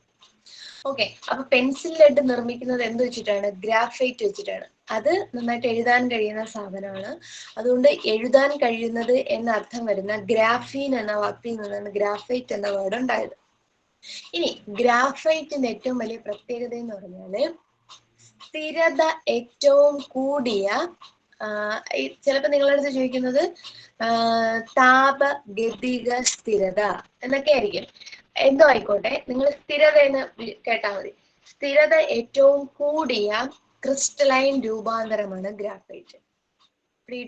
സ്ഥിരത ഏറ്റവും കൂടിയ ക്രിസ്റ്റലൈൻ രൂപാന്തരം ഗ്രാഫൈറ്റ്. തിളക്കം ഏറ്റവും കൂടിയ ചോദിച്ചാൽ വജ്രം. കാഠിന്യം ഏറ്റവും കൂടിയ ചോദിച്ചാൽ വജ്രം. സ്ഥിരത കൂടിയ ക്രിസ്റ്റലൈൻ രൂപം ചോദിച്ചാൽ അതേതാണ്? ഗ്രാഫൈറ്റ് ആണ്. ഗ്രാഫൈറ്റിന് താപചാലകത ഇല്ല, എന്നാൽ വൈദ്യുത ചാലകത ഉണ്ട്. ഗ്രാഫൈറ്റ് വൈദ്യുതിയെ കടത്തിവിടും. പിടികിട്ടിയ? ഗ്രാഫൈറ്റ് എന്ത് ചെയ്യടാ? വൈദ്യുതിയെ കടത്തിവിടും. ഇനി ഈ വൈദ്യുതിയെ സാധാരണ കടത്തിവിടുന്ന എല്ലാം മെറ്റൽസ് ആണ്, കണ്ടക്ടറുകളാണ്, അല്ലെങ്കിൽ ലോഹങ്ങളാണ്. പക്ഷേ വൈദ്യുതിയെ കടത്തിവിടുന്ന അല്ലെങ്കിൽ വൈദ്യുത ചാലകമായ ഏക അലോഹമാണ് ഏതെന്ന് പറയുന്നത്? നമ്മുടെ ഗ്രാഫൈറ്റ്. വൈദ്യുത ചാലകമായ ഏക അലോഹം.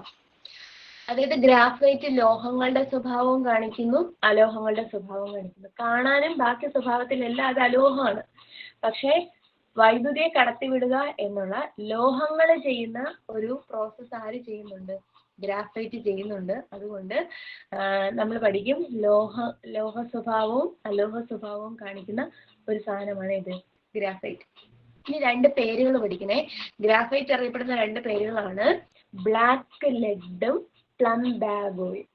ബ്ലാക്ക് ലെഡും പ്ലംബാഗോയും കേട്ടോ. ബ്ലാക്ക് ലെഡ്, പ്ലംബാഗോ ഇത് രണ്ടുമാണ് നമ്മുടെ ഏതറിയപ്പെടുന്ന ഗ്രാഫൈറ്റ് അറിയപ്പെടുന്ന രണ്ട് പേരുകൾ. ഇനി മൂന്നാമത് പറയുന്നത് ശ്രദ്ധിച്ചോണേ, ഗ്രാഫീൻ. നമ്മൾ പറഞ്ഞില്ലേ ഗ്രാഫീൻ എന്ന് പറയുന്ന ലാറ്റിൻ പദത്തിൽ നിന്നാണ് എന്തുണ്ടായത്? ഗ്രാഫൈറ്റ് എന്ന വേർഡ് ഉണ്ടായത്. അപ്പൊ ഈ ഗ്രാഫീൻ എന്ന് പറഞ്ഞാല് ഗ്രാഫൈറ്റ് നിർമ്മിച്ചിരിക്കുന്ന ബേസിക് പാളി, ലെയറിനെ വിളിക്കുന്ന പേരാണ് ഗ്രാഫീൻ. അപ്പൊ ഗ്രാഫൈറ്റ് നിർമ്മിച്ചിരിക്കുന്ന അടിസ്ഥാന പാളിയെ വിളിക്കുന്ന പേരാണ് എന്ത്? ഗ്രാഫീൻ. ഈ ഗ്രാഫീനിനകത്ത് ഈ കാർബണാണല്ലോ, ഗ്രാഫീനിലും ഗ്രാഫൈറ്റിലൊക്കെ ഉള്ള കാർബണാണ്. ഗ്രാഫീനിനകത്ത് കാർബൺ ആറ്റങ്ങളെ ഷഡ്ഭുജാകൃതിയിൽ ഇങ്ങനെ എന്ത് ചെയ്ത് അറേഞ്ച് ചെയ്ത് വെച്ചിരിക്കും. ഷഡ്ഭുജാകൃതിയിൽ എന്ത് ചെയ്യുന്നു? ഈ ഹെക്സഗൺ എന്ന് പറയുന്നത്, ഹെക്സഗൺ കേട്ടോ, ഹെക്സഗൺ ഷേപ്പിൽ കാർബൺ ആറ്റങ്ങളെ അറേഞ്ച് ചെയ്ത് വെച്ചിരിക്കുന്ന ഒരു ലെയറിനെ വിളിക്കുന്ന പേരാണ് ഗ്രാഫീൻ. ഈ ഗ്രാഫീനിന്റെ കുറേ ലെയറുകൾ ചേരുമ്പോഴാണ് അതിനെ നമ്മൾ ഗ്രാഫൈറ്റ് എന്ന് വിളിക്കുക. ഓക്കെ ആണോ? Okay okay. എടാ ഇനി ഈ ഗ്രാഫീനിൽ തന്നെ ഇപ്പൊ നമ്മൾ ഷഡ്ഭുജാകൃതി, അതായത് ഹെക്സഗൺ ആണ് പറഞ്ഞത്. ഹെക്സഗണും പെന്റഗണും വരികയാണ്. പെന്റഗൺ മീൻസ് 5 സൈഡുള്ള ജിയോമെട്രിക്കൽ ഷേപ്പാണ് ഇത് പെന്റഗൺ, പഞ്ചഭുജം. അപ്പൊ പഞ്ചഭുജാകൃതിയിലും ഷഡ്ഭുജാകൃതിയിലുമുള്ള കാർബണാറ്റങ്ങളുടെ അറേഞ്ച്മെന്റ് ഉണ്ടെങ്കിൽ അതിനെ നമ്മൾ വിളിക്കുന്ന പേരാണ് ഫുള്ളറിൻ. എന്ന് വിളിക്കൂടാ? ഫുള്ളറിൻ എന്ന് വിളിക്കും കേട്ടോ. അപ്പൊ കാർബണാറ്റങ്ങളെ പഞ്ചഭുജാകൃതിയിലും ഷഡ്ഭുജാകൃതിയിലും അടുക്കി വെച്ചിരിക്കുന്നത് ഏതില്? ഫുള്ളറിനിലും. പക്ഷെ ഷഡ്ഭുജാകൃതിയിൽ മാത്രം അടുക്കി വെച്ചിരിക്കുന്നത് ഏതിലാണ്? നമ്മുടെ ഗ്രാഫൈറ്റിലുമാണ്, അല്ലെങ്കിൽ ഗ്രാഫീനിലാണ്. ഫുള്ളറിൻ എന്ന് പറയുന്നത് 60 കാർബണാറ്റങ്ങൾ ചേർന്ന ഒരു രൂപമാണ്. കാർബണിന്റെ 60 ആറ്റങ്ങൾ ചേർന്ന ഒരു രൂപമാണ്. ഇങ്ങനെ വലക്കണ്ണികൾ പോലെ ഇങ്ങനെ അറേഞ്ച് ചെയ്തിരിക്കും. ഇതിനെ ഇങ്ങനെ ചുരുട്ടി ഉരുട്ടി ഒരു ബോൾ പോലെ ആക്കിയെടുത്താണ് വെച്ചിരിക്കുന്നത്. അപ്പോൾ അതിന്റെ പേര് ബക്കീബാൾ എന്ന് വിളിക്കും. ബക്കീബാൾ എന്നോ ഫുള്ളറൈൻ എന്നോ അല്ലെങ്കിൽ സോക്കർ ബാൾ എന്നൊക്കെ അതിനെ വിളിക്കാറുണ്ട്. കണ്ടാൽ ഒരു ഫുട്ബോളിന്റെ ഷേപ്പിലിരിക്കും, അതുകൊണ്ട്. ഓക്കെ, ഇത്രയൊക്കെയാണ്. ഈ ഗ്രാഫീനിനെ തന്നെ അത് കുറച്ച് ഈ നമ്മുടെ നിഷ്ക്രിയ വാതകങ്ങളില്ലേ, അതായത് ഇനർട്ട് ഗ്യാസില്ലേ, നമ്മൾ argon, krypton, xenon, radon, helium, neo അതൊക്കെ പറയില്ലേ, അതിലുള്ള ആർഗൺ പോലുള്ള ചില വാതകങ്ങളും കൂടെ ചേർത്ത് ഹൈ ടെമ്പറേച്ചറിൽ ചൂടാക്കുമ്പോൾ ഗ്രാഫീൻ എന്തായിട്ട് മാറും? ഫുള്ളറീനായിട്ട് മാറും. വെറുതെ ഓർത്ത് വെച്ചിരുന്നാൽ മതി. അപ്പൊ ഗ്രാഫീനിൽ നിന്നാണ് ഫുള്ളറീനും ഉണ്ടാക്കുന്നത്. അപ്പൊ അതാണ് കാർബണിന്റെ രൂപാന്തരങ്ങൾ എന്ന് പറയുന്നത്. ഓക്കെ ആണോ? രൂപാന്തരങ്ങൾ ക്ലിയർ ആണോ? എനിക്കറിയാം നമ്മൾ ഒത്തിരി സ്പീഡിൽ ഇങ്ങനെ പോവുകയാണ്, എല്ലാ പോയിന്റും നല്ല ഡീപ്പായിട്ടൊന്നും പോകുന്നില്ല. എന്നാലും ഞാൻ ഈ പറയുന്നതെല്ലാം കോമൺ ആയിട്ട് പരീക്ഷയ്ക്ക് ചോദിച്ചു കണ്ടിട്ടുള്ള ഭാഗങ്ങളിൽ നിന്നുള്ള ക്വസ്റ്റ്യൻസ് ആണ്. ഓക്കെ, അടുത്തിലോട്ട് പോവാം. എടാ അടുത്തത് വാതക നിയമങ്ങൾ. വാതക നിയമങ്ങൾ എന്ന് പറയുമ്പോൾ വാതകങ്ങളുടെ ചില സവിശേഷതകളെ കുറിച്ച് പ്രതിപാദിക്കുന്ന നിയമങ്ങൾ. അതായത് പ്രധാനമായിട്ട് നമുക്ക് 5 നിയമങ്ങൾ പഠിക്കാനായിട്ടുണ്ട്. 5 വാതക നിയമങ്ങൾ പഠിക്കണം. അതിൽ 3 വളരെ ഇമ്പോർട്ടന്റ്. നമ്മൾ വാതക നിയമങ്ങൾ പ്രസ്താവിക്കുന്നതിന് വേണ്ടിയിട്ട് നമ്മൾ ഏത് വാതകമാണോ സെലക്ട് ചെയ്യുന്നത്, വാതകത്തിന്റെ വ്യാപ്തം നമുക്കറിയണം, താപനില, പിന്നെ അതിൽ കൊടുക്കുന്ന മർദ്ദം അല്ലെങ്കിൽ പ്രഷർ, ഇത്രയും കാര്യങ്ങൾ വേണം. ആദ്യം നമ്മൾ പ്രഷറും വോളിയവും തമ്മിലുള്ള റിലേഷൻ ആണ് പറയുന്നതെങ്കിൽ, അതായത് ഒരു വാതകത്തിന്റെ മർദ്ദവും വ്യാപ്തവും തമ്മിലുള്ള ബന്ധം പ്രസ്താവിക്കുന്ന നിയമം ഏതെന്ന് ചോദിച്ചാൽ അത് ബോയിൽ നിയമമാണ്. എങ്ങനെ പറയും? പിയും വിയും തമ്മിലുള്ള റിലേഷൻ പറഞ്ഞാല് അത് ബോയിൽ നിയമം. ക്ലിയർ ആണോ? ഒരു വാതകത്തിന്റെ മർദ്ദവും വ്യാപ്തവും തമ്മിലുള്ള ബന്ധം പ്രസ്താവിച്ചാൽ അതിനെ വിളിക്കുന്ന പേര് ബോയിൽ നിയമം. ഈ ബോയിൽ നിയമത്തിൽ അദ്ദേഹം പറയുന്നത് ഒരു വാതകത്തിന്റെ മർദ്ദവും വ്യാപ്തവും വിപരീത അനുപാതത്തിലായിരിക്കും. വിപരീത അനുപാതം എന്ന് പറഞ്ഞാൽ ഇൻവേഴ്സ്ലി പ്രപ്പോർഷണൽ. ഒന്ന് കൂടുമ്പോൾ മറ്റേത് എന്ത് ചെയ്യുന്നു? കുറയുന്നു. അപ്പോ ഒരു വാതകത്തിന്റെ ഏതൊക്കെ പ്രഷർ അല്ലെങ്കിൽ മർദ്ദവും വോളിയം അല്ലെങ്കിൽ വ്യാപ്തവും വിപരീത അനുപാതത്തിലായിരിക്കും എന്ന് പ്രസ്താവിക്കുന്ന നിയമമാണ് ഏതെന്ന് പറയുന്നത്? ബോയിൽ നിയമം. അപ്പൊ നിങ്ങള് അതിനൊരു ഇക്വേഷനും കൂടെ പഠിച്ചു വെക്കണം. P1 V1 is equal to P2 V2.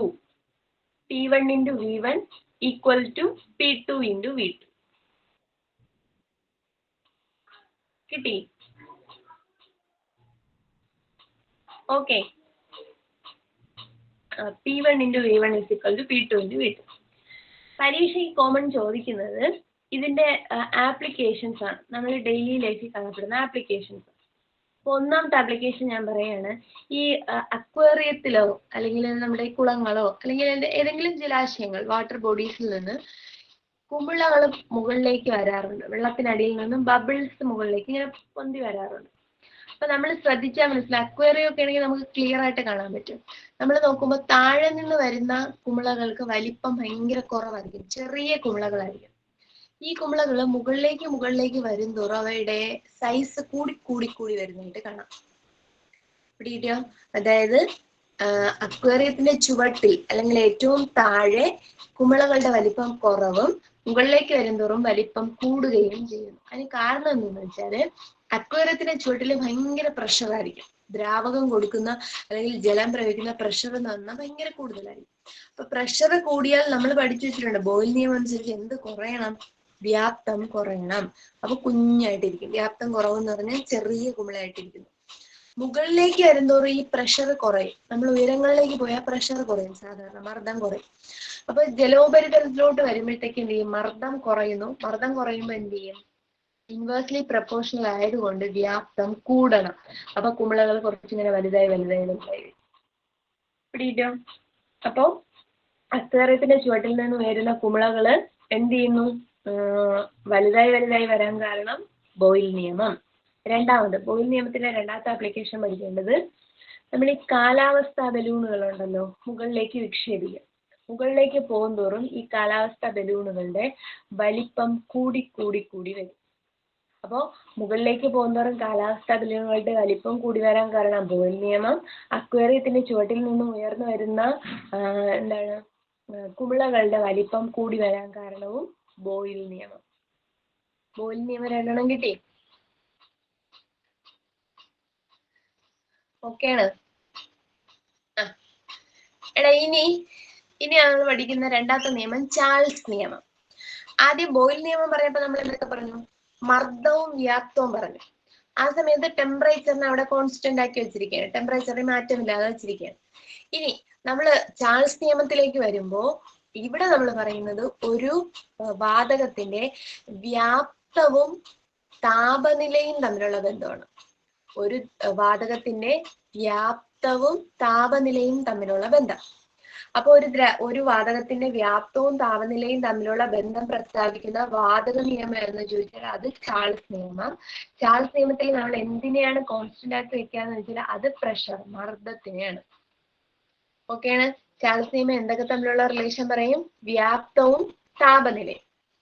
അപ്പോ അതെന്ന് പറഞ്ഞാല് വ്യാപ്തം, അതായത് നമ്മളൊരു വാതകത്തിന്റെ താപനില കൂട്ടിക്കൊടുത്തു കഴിഞ്ഞാൽ, ചൂട് കൂട്ടിക്കൊടുത്തു കഴിഞ്ഞാൽ അത് വികസിക്കാൻ തുടങ്ങും. വായു ചൂട് കിട്ടിയാൽ വികസിക്കും. വികസിക്കുക എന്ന് പറഞ്ഞാൽ വ്യാപ്തം കൂടുന്നു. അപ്പോ വ്യാപ്തവും താപനിലയും ഡയറക്ട്ലി പ്രപ്പോർഷണൽ ആണ്, നേരനുപാതത്തിലാണ്. ഒന്ന് കൂടുമ്പോൾ അടുത്തതും കൂടുന്നു, ഒന്ന് കുറയുമ്പോൾ അടുത്തതും കുറയുന്നു. അതുകൊണ്ട് വ്യാപ്തവും താപനിലയും നേരനുപാതത്തിലാണെന്ന് പ്രസ്താവിക്കുന്ന നിയമം ആണ് ഏതെന്ന് പറയുന്നത്? ചാൾസ് നിയമം. ഓക്കെയാണ്? ചാൾസ് നിയമം ഓക്കെയാണോ? ക്ലിയർ ആണ്. ഇനി നമ്മൾ ചാൾസ് നിയമത്തിന്റെ ഒരു ഇക്വേഷൻ എഴുതി വെക്കുക. V1 by T1 is equal to V1 by T1 is equal to V2 by T2. V1 by T1 is equal to V2 by T2. അതാണ് ഏത് നിയമം? ചാൾസ് നിയമം പ്രസ്താവിക്കുന്നത്. ഓക്കെ. ഇനി നമ്മൾ ചാൾസ് നിയമത്തിന്റെ ആപ്ലിക്കേഷൻ പറയാൻ പോവാണേ. നമ്മൾ ഒരു ബലൂണിനെ ഊതിപ്പെരുക്കി വെയിലത്തേക്ക് ഇടുന്നു, വെയിലത്ത് വയ്ക്കുന്നു കുറച്ച് സമയം. അപ്പൊ ഊതിപ്പെരുക്കി വെച്ചിരിക്കുന്ന ബലൂണിൽ നിറയെ എന്തുണ്ട്? വായു നിറഞ്ഞിരിക്കുകയാണ്. നമ്മൾ വെയിലത്തേക്ക് കൊണ്ടുവയ്ക്കുന്ന സമയത്ത് ചൂടടിച്ചിട്ട് ഈ വായു എന്ത് ചെയ്യും? വികസിക്കും. അപ്പൊ നമ്മൾ പറഞ്ഞു താപനില കൂടിക്കഴിഞ്ഞാൽ എന്ത് ചെയ്യും? വ്യാപ്തം കൂടുന്നു, വികസിക്കുന്നു. വികസിക്കുമ്പോൾ ബലൂൺ പൊട്ടിപ്പോവും. പിടികിട്ടിയോ? അപ്പൊ എഴുതി വെക്കണം, ഊതിപ്പെരുക്കിയ ബലൂണ് വെയിലത്ത് വയ്ക്കുമ്പോൾ പൊട്ടിപ്പോകുന്നു. അതിന് കാരണം ഏതാണ്? ചാൾസ് നിയമം. ഊതിപ്പെരുക്കിയ ബലൂണ് വെയിലത്ത് വെക്കുമ്പോൾ പൊട്ടിപ്പോകുന്നു, കാരണം ചാൾസ് നിയമം. രണ്ടാമതൊരെണ്ണെ, നമ്മൾ ഈ സൈക്കിൾ ട്യൂബിലൊക്കെ എയർ ഫില്ല് ചെയ്യാറുണ്ട്. പക്ഷെ ഈ സമ്മർ സീസണിൽ, വേനൽ സമയത്ത് നമ്മൾ അത്രാണ്ട് ആ ടയർ ഫുള്ളായിട്ട് നിറച്ചു വെക്കാറില്ല. കുറച്ച് സ്പേസ് കൊടുത്തിരിക്കും. ഫുള്ളായിട്ട് എന്ത് ചെയ്യാറില്ല? എയർ ഫില്ല് ചെയ്യാറില്ല. അതിന് കാരണം എന്ന് വെച്ചാല് വേനൽ സമയം ആകുമ്പോഴത്തേക്കും ഇതിനകത്ത് നിറച്ചിരിക്കുന്ന എയർ എന്ത് ചെയ്യാൻ തുടങ്ങും? വികസിക്കാൻ തുടങ്ങും. ചൂട് കിട്ടിക്കഴിയുമ്പോൾ വികസിക്കാൻ, വ്യാപ്തം കൂടാൻ തുടങ്ങും. വ്യാപ്തം കൂടിക്കഴിയുമ്പോൾ ഈ ട്യൂബില് നമ്മളിപ്പോ ഫുള്ളായിട്ട് നിറച്ചു വെച്ചിരിക്കുകയാണെങ്കിൽ ട്യൂബ് പെട്ടെന്ന് പൊട്ടിപ്പോകും, സൈക്കിളിന്റെ ടയർ പൊട്ടിപ്പോകും. എന്നാലും നമ്മൾ കുറച്ച് സ്പേസ് ഇട്ടിട്ടുണ്ടെങ്കിൽ ഈ വികസിക്കുന്ന വായു അവിടേക്ക് നിന്നിട്ട് എന്ത് ചെയ്തോളും? അഡ്ജസ്റ്റ് ചെയ്തോളും. പിടിക്കാം. അപ്പൊ വേനൽ സമയത്ത് സൈക്കിൾ ട്യൂബുകളിൽ കംപ്ലീറ്റ് ആയിട്ട് എയർ ഫില്ല് ചെയ്യാറില്ല. അതിന് കാരണം ചാൾസ് നിയമം. ഊതിപ്പെരുക്കിയ ബലൂണ് വെയിലത്ത് വയ്ക്കുമ്പോൾ പൊട്ടിപ്പോകുന്നതിന് കാരണം ചാൾസ് നിയമം. ഓക്കെ ആണോ? രണ്ട് കാര്യം കിട്ടി. ഇനി നമ്മുടെ മൂന്നാമത്തെ നിയമം എന്ന് പറഞ്ഞാൽ അവോഗാഡ്രോ നിയമം. ഈ അവോഗാഡ്രോ നിയമത്തിൽ പറയുന്നത് ഒരു വാതകത്തിന്റെ വ്യാപ്തം എന്ന് പറയുന്നത് അതിനകത്തുള്ള കണികകളുടെ എണ്ണത്തിന് നേരാനുപാതത്തിലായിരിക്കും. നിങ്ങൾ ആലോചിച്ച് നോക്കുക, 10 കണികകളുള്ള അല്ലെങ്കിൽ 10 ആറ്റങ്ങളുള്ള ഒരു വാതകത്തിനായിരിക്കും, 100 ആറ്റമുള്ള വാതകത്തിനായിരിക്കും വ്യാപ്തം കൂടുതൽ. ഉറപ്പായിട്ടും 100 എണ്ണം ഉള്ളതിനായിരിക്കും, അല്ലെ? അപ്പോ എത്രത്തോളം ഈ കണികകളുടെ എണ്ണം കൂടുന്നുവോ അത്ര കണ്ട് എന്ത് ചെയ്യും? വ്യാപ്തം കൂടും. അപ്പൊ വ്യാപ്തവും കണികകളുടെ എണ്ണവും നേരനുപാതത്തിൽ, അല്ലെങ്കിൽ ആറ്റങ്ങളുടെ എണ്ണവും നേരനുപാതത്തിലാണ് എന്ന് പ്രസ്താവിക്കുന്ന നിയമമാണ് ഏതെന്ന് പറയുന്നത്? ചാൾസ് നിയമം. അവോഗാഡ്രോ നിയമം. ഓക്കെ, അവോഗാഡ്രോ നിയമം കിട്ടിയോ? ഒരു വാതകത്തിന്റെ വ്യാപ്തവും തന്മാത്രകളുടെ എണ്ണവും നേരനുപാതത്തിലായിരിക്കും എന്ന് പ്രസ്താവിക്കുന്ന നിയമമാണ് ഏത്? അവോഗാഡ്രോ നിയമം. ഓക്കെയാണ്? ഓക്കെ. അടുത്ത നമ്മൾ പഠിക്കുന്ന നിയമം ഗേ-ലൂസാക്ക് നിയമം. ഗേ-ലൂസാക്ക് നിയമം. ഈ ഗേ-ലൂസാക്ക് നിയമത്തിൽ പറയുന്നത്, ആദ്യത്തേല് നോക്കുക നമ്മൾ പ്രഷറും വോളിയം എടുത്തു, രണ്ടാമത്തേല് വോളിയവും ടെമ്പറേച്ചറും എടുത്തു അല്ലേ. അപ്പൊ മൂന്നാമത്തെ നിയമത്തിൽ നമ്മൾ പ്രഷറും ടെമ്പറേച്ചറും എടുക്കും. പ്രഷറും ടെമ്പറേച്ചർ, അതായത് ഒരു വാതകത്തിന്റെ മർദ്ദവും അതിലനുഭവപ്പെടുന്ന താപനിലയും വിപരീത അനുപാതത്തിലായിരിക്കും. മർദ്ദവും താപനിലയും എന്തായിരിക്കും? വിപരീത അനുപാതത്തിൽ. അല്ലെങ്കിൽ നിങ്ങൾ ഇങ്ങനെ പഠിച്ചു വെച്ചിരിക്കുക, ഒരു വാതകത്തിന്റെ മർദ്ദവും താപനിലയും തമ്മിലുള്ള ബന്ധം പ്രസ്താവിക്കുന്ന നിയമമാണ് ഇത്? ഗേ-ലൂസാക്ക് നിയമം. കിട്ടിയോ? മർദ്ദവും താപനിലയും തമ്മിലുള്ള ബന്ധം പ്രസ്താവിക്കുന്ന നിയമമാണ് ഇത്? ഗേ-ലൂസാക്ക് നിയമം. ഗേ-ലൂസാക്ക് നിയമം. ഓക്കെ.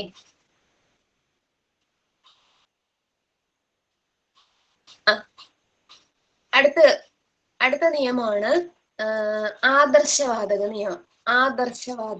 ആദർശവാതകം എന്ന് പറഞ്ഞാല് ഈ പറഞ്ഞ നമ്മൾ ആദ്യം പഠിച്ച 3 നിയമങ്ങളിലെ, അതാണ് ബോയിൽ നിയമം, ചാൾസ് നിയമം, അവഗാഡ്രോ നിയമം. ഈ 3 നിയമങ്ങളെയും അനുസരിക്കുന്ന വാതകങ്ങളെ വിളിക്കുന്ന പേരാണ് ആദർശവാതകങ്ങൾ. അല്ലെങ്കിൽ ആദർശവാതകങ്ങളാണ് ഈ ഒരു 3 കണ്ടീഷനും ഒരുപോലെ സാറ്റിസ്ഫൈ ചെയ്യുന്നത്. അല്ലെങ്കിൽ നമുക്ക് ഇങ്ങനെ പറയാം, ആദർശവാതക നിയമം അനുസരിക്കുന്ന വാതകങ്ങളാണ് ആദർശവാതകങ്ങൾ. അപ്പൊ ആദർശവാതക നിയമം നമ്മൾ ചെയ്തു വരുമ്പോൾ, അതായത് ഈ 3 ഇക്വേഷൻസ് ഒക്കെ ഒന്ന് കമ്പൈൻ ചെയ്ത് വരുമ്പോൾ നമുക്ക് കിട്ടുന്ന ഇക്വേഷൻ നിങ്ങൾ താഴെ എഴുതിക്കുക. PV = nRT. PV എല്ലാം ക്യാപിറ്റൽ ആണ്, പിയും വിയും capital, N small letter, RT അതെല്ലാം ക്യാപിറ്റൽ, ആറും ടിയും ഒക്കെ ക്യാപിറ്റൽ. അതിൽ P എന്ന് പറഞ്ഞാൽ പ്രഷർ, V എന്ന് പറഞ്ഞാൽ വോളിയം, N എന്ന് പറഞ്ഞാൽ അതിനകത്തുള്ള മോളിക്യൂളുകളുടെ എണ്ണം, R എന്ന് പറഞ്ഞാല് വാതക സ്ഥിരാങ്കം അല്ലെങ്കിൽ ഗ്യാസ് കോൺസ്റ്റന്റ്, അതൊരു കോൺസ്റ്റന്റ് വാല്യൂ ആണ്. അടുത്ത് T എന്ന് പറഞ്ഞാൽ ടെമ്പറേച്ചർ. അപ്പൊ PV = നോട്ടായിട്ട് തരുമോ എന്നാണോ? പറഞ്ഞു തരുന്നാ മതിയോ? എങ്ങനെയാണ് ഇപ്പൊ പറഞ്ഞു തന്നാ മതി എന്നാണോ? PV = nRT. PDF ഞാൻ വീഡിയോ അവർക്ക് അപ്ലോഡ് ചെയ്ത് കൊടുക്കുന്നുണ്ട്. വീഡിയോ അപ്ലോഡ് ചെയ്യുന്നുണ്ട്. Okay sir. പിന്നെ ചെറിയ മെറ്റീരിയൽസ് അല്ലാതെ പ്രൊവൈഡ് ചെയ്യും. PDF ആയിട്ടുള്ള ഇതിന്റെ നോട്ട്സ് എല്ലാം കംപ്ലീറ്റ് ആയിട്ട് കെമിസ്ട്രിയുടെ നോട്ട്സും പ്രൊവൈഡ് കൊടുക്കുന്നുണ്ട്. പറ്റുന്നത് പോലെ അവർക്ക് PDF കൊടുക്കുന്നുണ്ട്. Okay sir. ഓക്കെ. അപ്പൊ നിങ്ങൾ ഇപ്പൊ ഏതെങ്കിലും ഒരു പോയിന്റ്സ് ഒക്കെ വിട്ടുവാണെങ്കിൽ പ്രശ്നമില്ല, അത് വീഡിയോ റെക്കോർഡ് അല്ലേ. അപ്പൊ അതൊന്ന് ഒന്നുകൂടെ ഒന്ന് കേട്ടിട്ട് എഴുതിയെടുക്കാം കേട്ടോ. അപ്പൊ PV = nRT ആണ് എന്ത്? നമ്മുടെ ഐഡിയൽ ഗ്യാസ് ഇക്വേഷൻ. അപ്പൊ ഈ ഇക്വേഷൻ ഒബേ ചെയ്യുന്ന ഗ്യാസസിന് ഐഡിയൽ ഗ്യാസ് എന്ന് പറയാം. അതല്ലെങ്കിൽ മുകളിൽ പറഞ്ഞ 3 നിയമങ്ങൾ, ചാൾസ് നിയമം, ബോയിൽ നിയമം, അവഗാഡ്രോ നിയമം, ഈ 3 നിയമങ്ങളെ ഒരുപോലെ അനുസരിക്കുന്ന വാതകങ്ങളെ നമുക്ക് എന്തെന്ന് പറയാം? ഐഡിയൽ ഗ്യാസ് എന്ന് പറയാം. അതല്ലെങ്കിൽ ഐഡിയൽ ഗ്യാസിന് മറ്റൊരു ഇക്വേഷൻ കൂടെ പറയാം. STPയിൽ സ്ഥിതി ചെയ്യുന്ന വാതകങ്ങളാണ് ഐഡിയൽ ഗ്യാസ് അല്ലെങ്കിൽ ആദർശവാതകങ്ങൾ. STP എന്ന് പറഞ്ഞാൽ സ്റ്റാൻഡേർഡ് ടെമ്പറേച്ചർ ആൻഡ് പ്രഷർ. അതായത് ഒരു ഫിക്സഡ് ആയിട്ടുള്ള ടെമ്പറേച്ചറും പ്രഷറിലും ഒരു കണ്ടീഷൻ, ആ ഒരു കണ്ടീഷനെ വിളിക്കുന്ന പേരാണ് STP. ആ ടെമ്പറേച്ചർ എത്രയെന്ന് ചോദിച്ചാൽ 273 കെൽവിൻ, 273 കെൽവിനും അന്നേരത്തുള്ള പ്രഷർ എന്ന് പറയുന്നത് 180 m ആയിരിക്കും. അപ്പൊ 180 m പ്രഷറിലും 273 കെൽവിൻ ടെമ്പറേച്ചറിലും സ്ഥിതി ചെയ്യുന്ന ഗ്യാസിനെയും നമുക്ക് എന്തെന്ന് വിളിക്കാം? ഐഡിയൽ ഗ്യാസ് എന്ന് വിളിക്കാം. ഓക്കെ ആണോ? അതിൽ പ്രധാനം ഇതാണ് ഐഡിയൽ ഗ്യാസിന്റെ ഇക്വേഷൻ, PV = nRT. ഓക്കെ ആണോ? 5 ഗ്യാസ് ലോസ് പിടികിട്ടിയോ? ഇനി സിലബസിനകത്തുള്ള ഒരെണ്ണം എന്ന് പറഞ്ഞാൽ അക്വാറീജിയ. അതൊരു കുഞ്ഞു ടോപ്പിക്കാണ്. അക്വാറീജിയ എന്ന് പറഞ്ഞാൽ നിങ്ങൾക്ക് അറിയാം, രാജകീയ ദ്രവം എന്നറിയപ്പെടുന്നു. സ്വർണം, വെള്ളി, പ്ലാറ്റിനം പോലുള്ള കുലീന ലോഹങ്ങളൊക്കെ ലയിപ്പിക്കാൻ കഴിവുള്ള ഒരു ദ്രാവക മിശ്രിതത്തിനെ വിളിക്കുന്ന പേരാണ് അക്വാറീജിയ. അപ്പൊ അക്വാറീജിയക്കകത്തുള്ളത് നൈട്രിക് ആസിഡും ഹൈഡ്രോക്ലോറിക് ആസിഡുമാണ്, HNO3 HCl. അപ്പൊ നൈട്രിക് ആസിഡിന്റെയും ഹൈഡ്രോക്ലോറിക് ആസിഡിന്റെയും ഒരു മിക്സ്ചറിനെ വിളിക്കുന്ന പേരാണ് എന്തെന്ന് പറയുന്നത്? അക്വാറീജിയ. ഇത് രാജകീയ ദ്രവം എന്നറിയപ്പെടും. സ്വർണം, വെള്ളി തുടങ്ങിയ ലോഹങ്ങളെ അല്ലെങ്കിൽ എലമെന്റ്സിനെയൊക്കെ ലയിപ്പിക്കാൻ കഴിവുള്ളവയാണ് അക്വാറീജിയ. അതുകൊണ്ടാണ് അതിനെ രാജകീയ ദ്രവം എന്ന് വിളിക്കുക. ഇനി അക്വാറീജിയ കണ്ടെത്തിയതാരെന്ന് ചോദിച്ചാല് ജാബിർ ഇബൻ ഹയാൻ. ജാബിർ ഇബൻ ഹയാൻ ഇദ്ദേഹം അറിയപ്പെടുന്ന മറ്റൊരു പേരുണ്ട്, അറബിക് കെമിസ്ട്രിയുടെ പിതാവ് എന്ന് അറിയപ്പെടും, ജാബിർ ഇബൻ ഹയാൻ. അപ്പൊ ജാബിർ ഇബൻ ഹയാനാണ് അക്വാറീജിയ ഡെവലപ്പ് ചെയ്തെടുത്തത്. അക്വാറീജിയക്കകത്തുള്ളത് ഹൈഡ്രോക്ലോറിക് ആസിഡ്, നൈട്രിക് ആസിഡും ഹൈഡ്രോക്ലോറിക് ആസിഡും. ഇനി എപ്പോഴും പരീക്ഷയ്ക്ക് ചോദിക്കുന്നത് ഇതിന്റെ റേഷ്യോ ആണ്. ഈ അടുത്തിടയ്ക്കും ഏതോ പരീക്ഷയ്ക്ക് ചോദിച്ചു റേഷ്യോ, അതായത് നൈട്രിക് ആസിഡിന്റെയും ഹൈഡ്രോക്ലോറിക് ആസിഡിന്റെയും റേഷ്യോ എത്ര എന്നാണ് ചോദ്യം. അപ്പൊ നിങ്ങൾ പഠിച്ചു വെക്കണേ, നൈട്രിക് ആസിഡ് 1 ഹൈഡ്രോക്ലോറിക് ആസിഡ് 3. അതായത് നൈട്രിക് ആസിഡ് എത്ര എടുക്കുന്നു അതിന്റെ 3 മടങ്ങ് ആരെടുക്കണം, ഹൈഡ്രോക്ലോറിക് ആസിഡിനെ എടുക്കണം. അപ്പൊ 1:3 എന്ന് പഠിക്കണം. ചിലപ്പോ പരീക്ഷയ്ക്ക് തിരിച്ചു ചോദിക്കേ, അക്വാറീജിയയിൽ ഹൈഡ്രോക്ലോറിക് ആസിഡും നൈട്രിക് ആസിഡും തമ്മിലുള്ള റേഷ്യോ ചോദിക്കും. അപ്പൊ ആദ്യം ഹൈഡ്രോക്ലോറിക് ആസിഡ് എന്നുള്ള വേർഡാണ്. അപ്പൊ നിങ്ങൾ 1:3 എന്ന് എഴുതേണ്ടി വരും, 3:1 എന്ന് എഴുതേണ്ടി വരും. നൈട്രിക് ആസിഡ് ആണ് ആദ്യം പറയുന്നെങ്കിൽ 1:3ഉം ഹൈഡ്രോക്ലോറിക് ആസിഡ് ആദ്യം പറയുന്നെങ്കിൽ 3:1. അത് നിങ്ങൾ നോക്കി ശ്രദ്ധിച്ച് എഴുതിക്കോണം. ഓക്കെ, ഇങ്ങനെ ആലോചിച്ചാൽ മതി. നൈട്രിക് ആസിഡ് കുറച്ചുകൂടെ വീര്യം കൂടിയ ആസിഡാണ്, അപ്പൊ കുറഞ്ഞ അളവിൽ മതി. അതപ്പോ ഒരു എമൗണ്ട് എടുത്താൽ മതി. പക്ഷെ ഹൈഡ്രോക്ലോറിക് ആസിഡ് കുറച്ചും കൂടെ വീര്യം കുറവായതുകൊണ്ട് കുറച്ച് അധികം ചേർക്കേണ്ടി വരും. അപ്പൊ 3 എമൗണ്ട് എടുക്കണം. അപ്പൊ 1:3. കേട്ടോ, നൈട്രിക് ആസിഡും ഹൈഡ്രോക്ലോറിക് ആസിഡും തമ്മിലുള്ള റേഷ്യോ എത്രയാണ്, 1:3 ആയിരിക്കും. ഓക്കെ ആണ്, ക്ലിയർ ആയോ?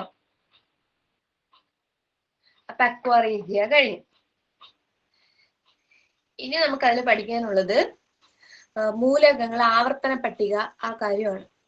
അപ്പൊ നമുക്ക് ഇപ്പൊ മൂലകങ്ങൾ ഫുൾ പഠിച്ചുകൊണ്ട് നിൽക്കാനോ അല്ലെങ്കിൽ ഇലക്ട്രോൺ വിന്യാസം എഴുതിക്കൊണ്ട് നിൽക്കാനുള്ള സമയം നമുക്കില്ലാത്തതുകൊണ്ട് നമ്മൾ ഏറ്റവും പ്രധാനപ്പെട്ടതെന്ന് തോന്നുന്ന കാര്യങ്ങൾ പറഞ്ഞു പോവാം.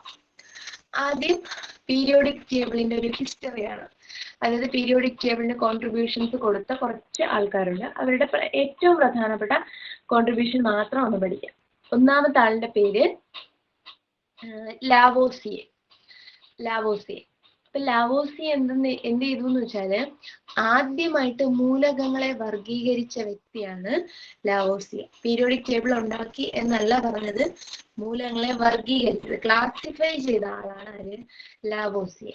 അപ്പൊ ലാവോസിയെ എങ്ങനെ ക്ലാസിഫൈ ചെയ്തു എന്ന് ചോദിച്ചാല് ലോഹങ്ങളെന്നും അലോഹങ്ങളെന്നും, മെറ്റൽസ് ആൻഡ് നോൺ മെറ്റൽസ് എന്നാണ് ക്ലാസിഫൈ ചെയ്തത്. എല്ലാ മൂലകങ്ങളെയും ലോഹങ്ങളെന്നും അലോഹങ്ങളെന്നും രണ്ടായിട്ട് ക്ലാസിഫൈ ചെയ്തു. എന്നാല് ലോഹങ്ങളുടെയും അലോഹങ്ങളുടെയും സ്വഭാവം കാണിക്കുന്ന ചില സാധനങ്ങൾ ഇവയ്ക്കിടയിലുണ്ട്. അവയെ നമ്മൾ മെറ്റലോയിഡ്സ് എന്ന് പറയും, അല്ലെങ്കിൽ ഉപലോഹങ്ങൾ എന്ന് പറയും. പക്ഷെ ആ ഉപലോഹങ്ങളെ കുറിച്ചും യാതൊരു വിധത്തിലുള്ള കാര്യങ്ങളും ആര് പറഞ്ഞില്ല, ഈ ലാവോസിയെ പറഞ്ഞില്ല. അതുകൊണ്ട് അദ്ദേഹത്തിന്റെ വർഗീകരണം ആർക്കും അംഗീകരിക്കാൻ കഴിയില്ല. അതിനെന്ത് ചെയ്തു, നിരാകരിച്ചു. അടുത്ത് രണ്ടാമത് വന്ന ആളാണ് ഡോബറൈനർ. ത്രികങ്ങൾ എന്നാണ് അദ്ദേഹത്തിന്റെ സംഭാവന അറിയപ്പെടുന്നത്, ട്രയാഡ്സ് അല്ലെങ്കിൽ ത്രികങ്ങൾ. അപ്പൊ ഡോബറൈനറുടെ സംഭാവനയാണ് ട്രയാഡ്സ് അല്ലെങ്കിൽ ത്രികങ്ങൾ. ഈ ട്രയാഡ്സ് അല്ലെങ്കിൽ ത്രികങ്ങൾ എന്താന്ന് വെച്ചാൽ ത്രികങ്ങൾ 3 എലമെന്റ്സ് ചെയ്തുള്ള ഗ്രൂപ്പുകളാണ് ഏതെന്ന് പറയുന്നത്, ട്രയാഡ്സ് അല്ലെങ്കിൽ ത്രികങ്ങൾ എന്ന് പറയുന്നത്. അവയുടെ പ്രത്യേകത എന്ന് പറഞ്ഞാല് ഒന്നാമത്തെയും മൂന്നാമത്തെയും മൂലകത്തിന്റെ അറ്റോമിക മാസിന്റെ ആവറേജ് നമ്മൾ എടുത്താൽ, അതായത് രണ്ടിന്റെ അറ്റോമിക മാസ് തമ്മിൽ കൂട്ടിയിട്ട് 2 കൊണ്ട് ഡിവൈഡ് ചെയ്താൽ നമുക്ക് കിട്ടുന്ന ഉത്തരം എന്ന് പറയുന്നത് നടുക്കുള്ള എലമെന്റിന്റെ അപ്രോക്സിമേറ്റ് മാസ് ആയിരിക്കും, അറ്റോമിക് മാസ് ആയിരിക്കും.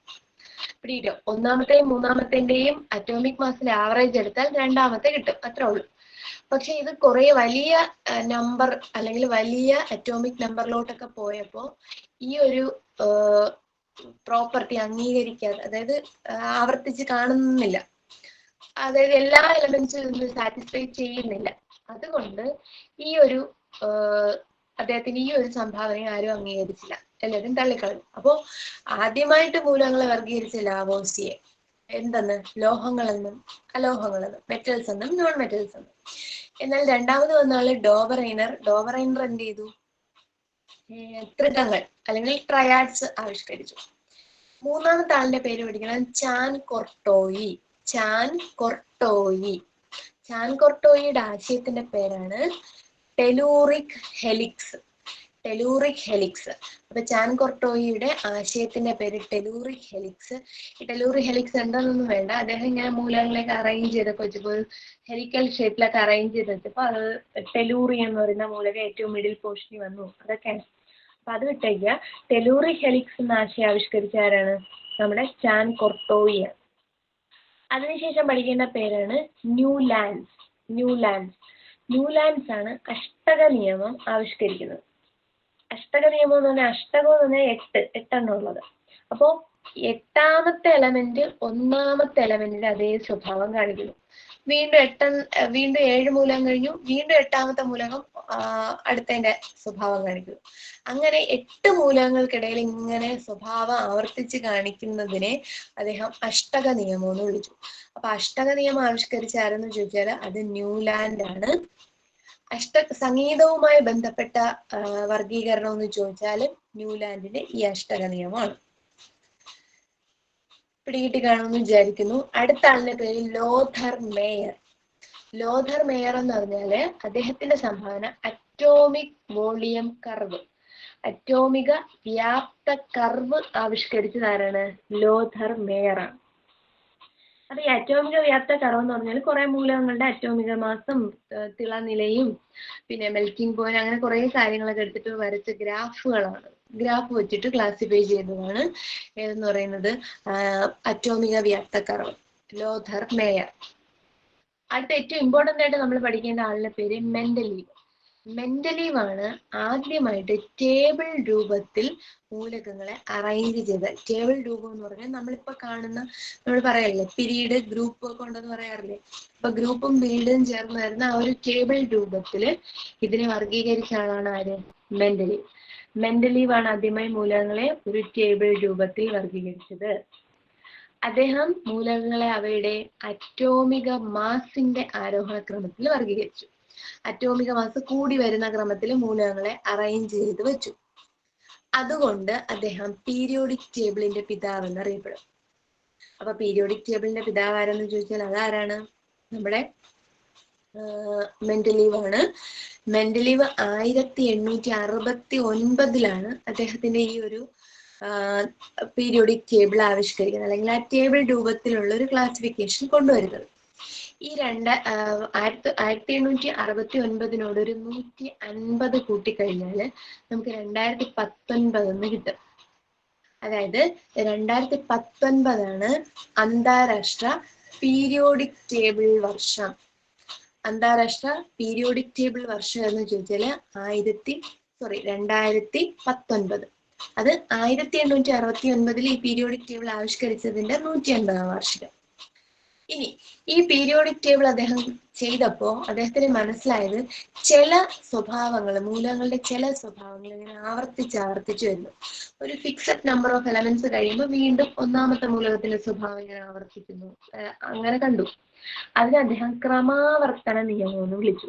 അപ്പൊ ക്രമാവർത്തന നിയമം ആവിഷ്കരിച്ചത് ആരെന്ന് ചോദിച്ചാൽ അത് ആരാണ്? മെൻഡലീവ് ആണ്. ഇനി അതിനുശേഷം പിന്നീട് ഈ പീരിയോഡിക് ടേബിളിന് കുറച്ച് പരിമിതികളൊക്കെ ഉണ്ടായിരുന്നു. ഹൈഡ്രജന് പ്രത്യേകിച്ചൊരു സ്പേസ് കൊടുത്തില്ല, പിന്നെ അങ്ങനെയൊക്കെ കുറച്ച് പോരായ്മകളൊക്കെ ഉള്ളത് കൊണ്ട് പുതിയൊരു പീരിയോഡിക് ടേബിള് മോസ്ലി കൊണ്ടുവരികയാണ്. മോസ്ലി 1913 മോസ്ലി പുതിയൊരു പീരിയോഡിക് ടേബിൾ, അതായത് നമ്മളിപ്പോൾ ഉപയോഗിക്കുന്ന പീരിയോഡിക് ടേബിൾ കൊണ്ടുവന്നു. ഈ പീരിയോഡിക് ടേബിളിൽ അദ്ദേഹം അറ്റോമിക് നമ്പർ അനുസരിച്ചാണ് എലമെന്റ്സ് വേണ്ടി അറേഞ്ച് ചെയ്ത് വെച്ചിരിക്കുന്നത്.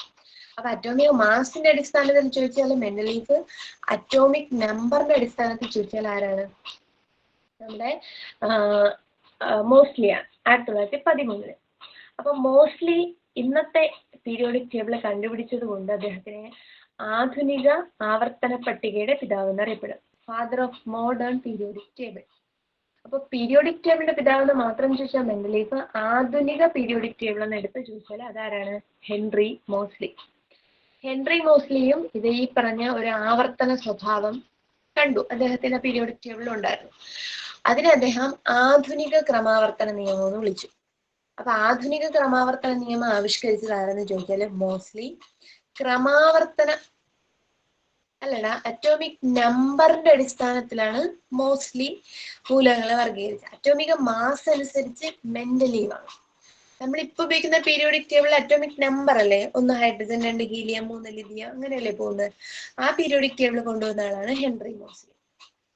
ഓക്കെ, അപ്പൊ ഈ ഹെൻറി മോസ്ലിയുടെ ഈ ആവർത്തന സ്വഭാവം, അദ്ദേഹം കണ്ടെത്തിയ ആവർത്തന സ്വഭാവത്തിനെ എന്തെന്ന് വിളിച്ചു? ആധുനിക ക്രമാവർത്തന നിയമം എന്ന് വിളിച്ചു. ഓക്കെയാണ്. ഇനി നമ്മുടെ മോസ്ലിയുടെ പീരിയോഡിക് ടേബിളിൽ 118 മൂലകങ്ങളുണ്ട്. നമ്മുടെ ഇപ്പോഴത്തെ പീരിയോഡിക് ടേബിളിൽ 118 മൂലകങ്ങൾ, 7 പിരീഡുകൾ. പീരീഡ് എന്ന് പറഞ്ഞാൽ ഇങ്ങനെ നമ്മൾ ലെഫ്റ്റിൽ നിന്ന് റൈറ്റിലോട്ട് എടുക്കുന്നതാണ് പിരീഡുകൾ. പിന്നെ അതിനകത്ത് 18 ഗ്രൂപ്പുകളുണ്ട്. അതായത് ഇങ്ങനെ കുത്തനെ കുത്തനെ കുത്തനെയുള്ള കോളങ്ങളെ വിളിക്കുന്ന പേരാണ് ഗ്രൂപ്പുകൾ. അപ്പൊ 18 ഗ്രൂപ്പുകൾ, 7 പിരീഡുകൾ, 118 മൂലകങ്ങൾ. എന്നാലും മെന്റലീവിന്റെ പീരിയോഡിക് ടേബിളിൽ എത്ര എലമെന്റ്സ് ഉണ്ടായിരുന്നു എന്ന് ചോദിച്ചാൽ അത് 63 ആണ്. 63. ഓക്കെ, ഇത്രയും ക്ലിയർ ആണോ? ഓക്കെ, അടുത്ത് നമുക്ക് പഠിക്കേണ്ടത് ഈ പീരിയോഡിക് ടേബിളിനകത്ത് ഷെല്ലുകളുണ്ട്. അല്ലെങ്കിൽ നമ്മുടെ ആറ്റത്തിന് ഷെല്ലുകളുണ്ട്, അറിയാലോ. 1, 2, 3, 4 എന്നൊക്കെ പറഞ്ഞ ഷെല്ലുകളുണ്ട്. അതിൽ KLMN എന്ന് നമ്മൾ പേര് കൊടുക്കും. ഒന്നാമത്തെ ഷെല്ലിന്റെ പേര് കെ ഷെല്ലിലെ പരമാവധി 2 ഇലക്ട്രോൺ. രണ്ടാമത്തെ ഷെല്ലിന്റെ പേര് എൽ ഷെല്ലിലെ പരമാവധി 8 ഇലക്ട്രോൺ. അപ്പൊ 2, 8. മൂന്നാമത്തെ ഷെല്ല് എം ഷെല്ലിനകത്ത് പരമാവധി 18 ഇലക്ട്രോൺ. 18. അടുത്തത് നാലാമത്തെ ഷെല്ല് KLMN വരുമ്പോ നാലാമത്തെ ഷെല്ല്, അതിനകത്ത് പരമാവധി 32 ഇലക്ട്രോൺ.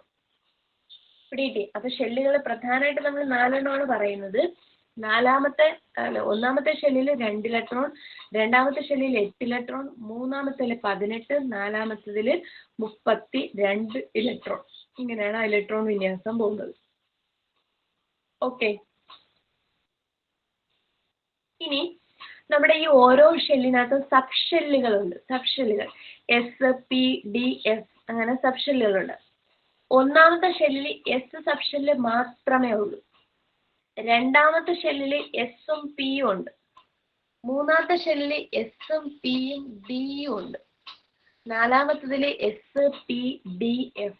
ഇങ്ങനെയാണ് സബ് ഷെല്ലുകൾ പോകുന്നത്. ഇനി നമ്മൾ പഠിക്കേണ്ടത് എസ് സബ് ഷെല്ലിനകത്ത് പരമാവധി 2 ഇലക്ട്രോൺ. എസ് സബ് ഷെല്ലിൽ എത്ര ഇലക്ട്രോൺ കൊള്ളും? പരമാവധി 2 ഇലക്ട്രോൺ. പി സബ് ഷെല്ലിൽ പരമാവധി 6 ഇലക്ട്രോൺ കൊള്ളും. 6 ഇലക്ട്രോൺ. ഡി സബ് ഷെല്ലിൽ പരമാവധി 10 ഇലക്ട്രോണും എഫിനകത്ത് പരമാവധി 14 ഇലക്ട്രോൺസും കൊള്ളും. ഓക്കെ ആണോ? എസില് 2, പിയില് 6, ഡിയില് 10, എഫില് 14 ഇലക്ട്രോൺ. ഓക്കെ ആണ്.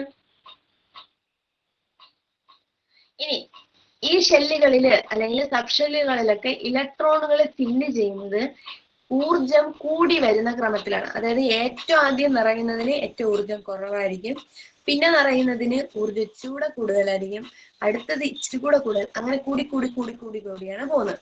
അപ്പൊ ഇലക്ട്രോണുകൾ ഈ സബ് ഷെല്ലുകളിൽ നിറയുന്നത് ഈ എനർജി കൂടി വരുന്ന ക്രമത്തിലാണ് എന്ന് പ്രസ്താവിക്കുന്ന ഒരു തത്വമാണ് ആഫ്ബാ തത്വം. ഓക്കെ, അപ്പൊ ആഫ്ബാ തത്വത്തിൽ പറയുന്നത് ഊർജം കൂടി വരുന്ന ക്രമത്തിലാണ് ഇലക്ട്രോണുകളെ വിന്യസിക്കപ്പെടുന്നത്. ക്ലിയർ ആണോ?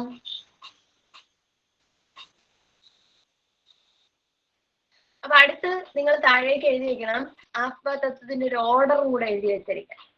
നമുക്കത് വരച്ച് ഒരുപാട് പഠിക്കാനുള്ള സമയമില്ല. നിങ്ങൾ ആ ഓർഡർ അതും കാണാതെ പഠിക്കുക, അത്രേ പറ്റുള്ളൂ. അപ്പൊ ഇങ്ങനെ എഴുതാ: 1s 2s 2p 3s 3p 4s 3d 4p. അത്രയെങ്കിലും പഠിക്കാം, 3d വരെയെങ്കിലും പഠിക്കാം. അപ്പൊ 1s 2s 2p 3s 3p 4s 3d 4p. എഴുതിയോ? എഴുതി? ഓക്കെ.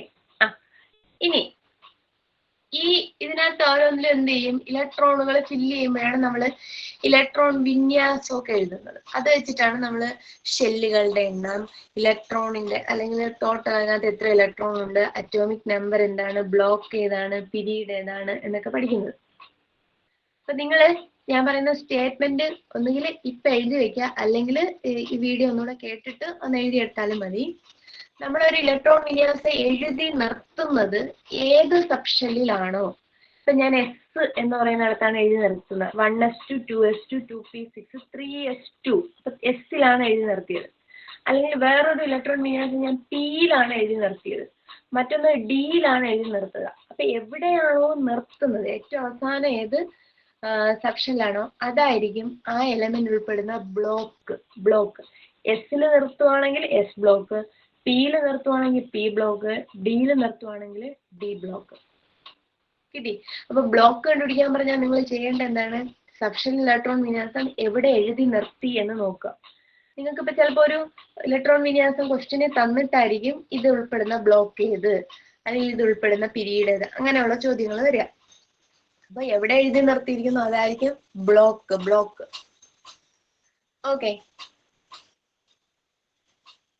ഓക്കെ ആണോ? ഇനി നമ്മുടെ അടുത്ത് പിരീഡ് കണ്ടുപിടിക്കാൻ പറയുകയാണെങ്കിൽ നമ്മളിങ്ങനെ എഴുതുമ്പോഴേ നമ്മളിപ്പോ ആത്മഹത്വം എഴുതി വെച്ചിരിക്കല്ലേ, അതിൽ 1s 2s 2p 2p 3s 3p 4s 3d അങ്ങനെ എഴുതി പോയിട്ടുണ്ട്. അപ്പൊ എല്ലാ സബ്ഷെല്ലുകളുടെയും ലെഫ്റ്റ് സൈഡിൽ ഒരു നമ്പർ ഉണ്ട്. 1s എന്ന് എഴുതുമ്പോൾ എസിന്റെ സൈഡിൽ 1 ഉണ്ട്, 2s എന്ന് എഴുതുമ്പോൾ എസിന്റെ സൈഡിൽ 2 ഉണ്ട്, 2p എന്ന് എഴുതുമ്പോൾ പിയുടെ സൈഡിൽ 2 ഉണ്ട്, ഇല്ലേ? അങ്ങനെ ഓരോ നമ്പർ ഇടതുവശത്തുണ്ട്. ഈ ഇടതുവശത്ത് എഴുതുന്ന നമ്പറിൽ ഏറ്റവും വലുത് ഏതെന്ന് നോക്കുക. നമ്മൾ ആത്മഹത്വം എഴുതി വെച്ചിരിക്കുന്നത് ഏറ്റവും വലുത് 4 ആണ് എങ്കിൽ ആ എലമെന്റ് ഉൾപ്പെടുന്ന പീരീഡ് 4 ആയിരിക്കും. അവസാനിക്കുന്നത് ബ്ലോക്കില്. ഇനി ഏറ്റവും വലിയ നമ്പർ, ഇടതുവശത്ത് എഴുതുന്നതിൽ ഏറ്റവും വലിയ നമ്പർ എന്ന് പറയുന്നത് എന്തുമായിരിക്കും? അതിന്റെ പീരീഡ് ആയിരിക്കും. ആ പറഞ്ഞതിൽ ഡൗട്ട് ഉണ്ടോ? ക്ലിയർ ആണോ?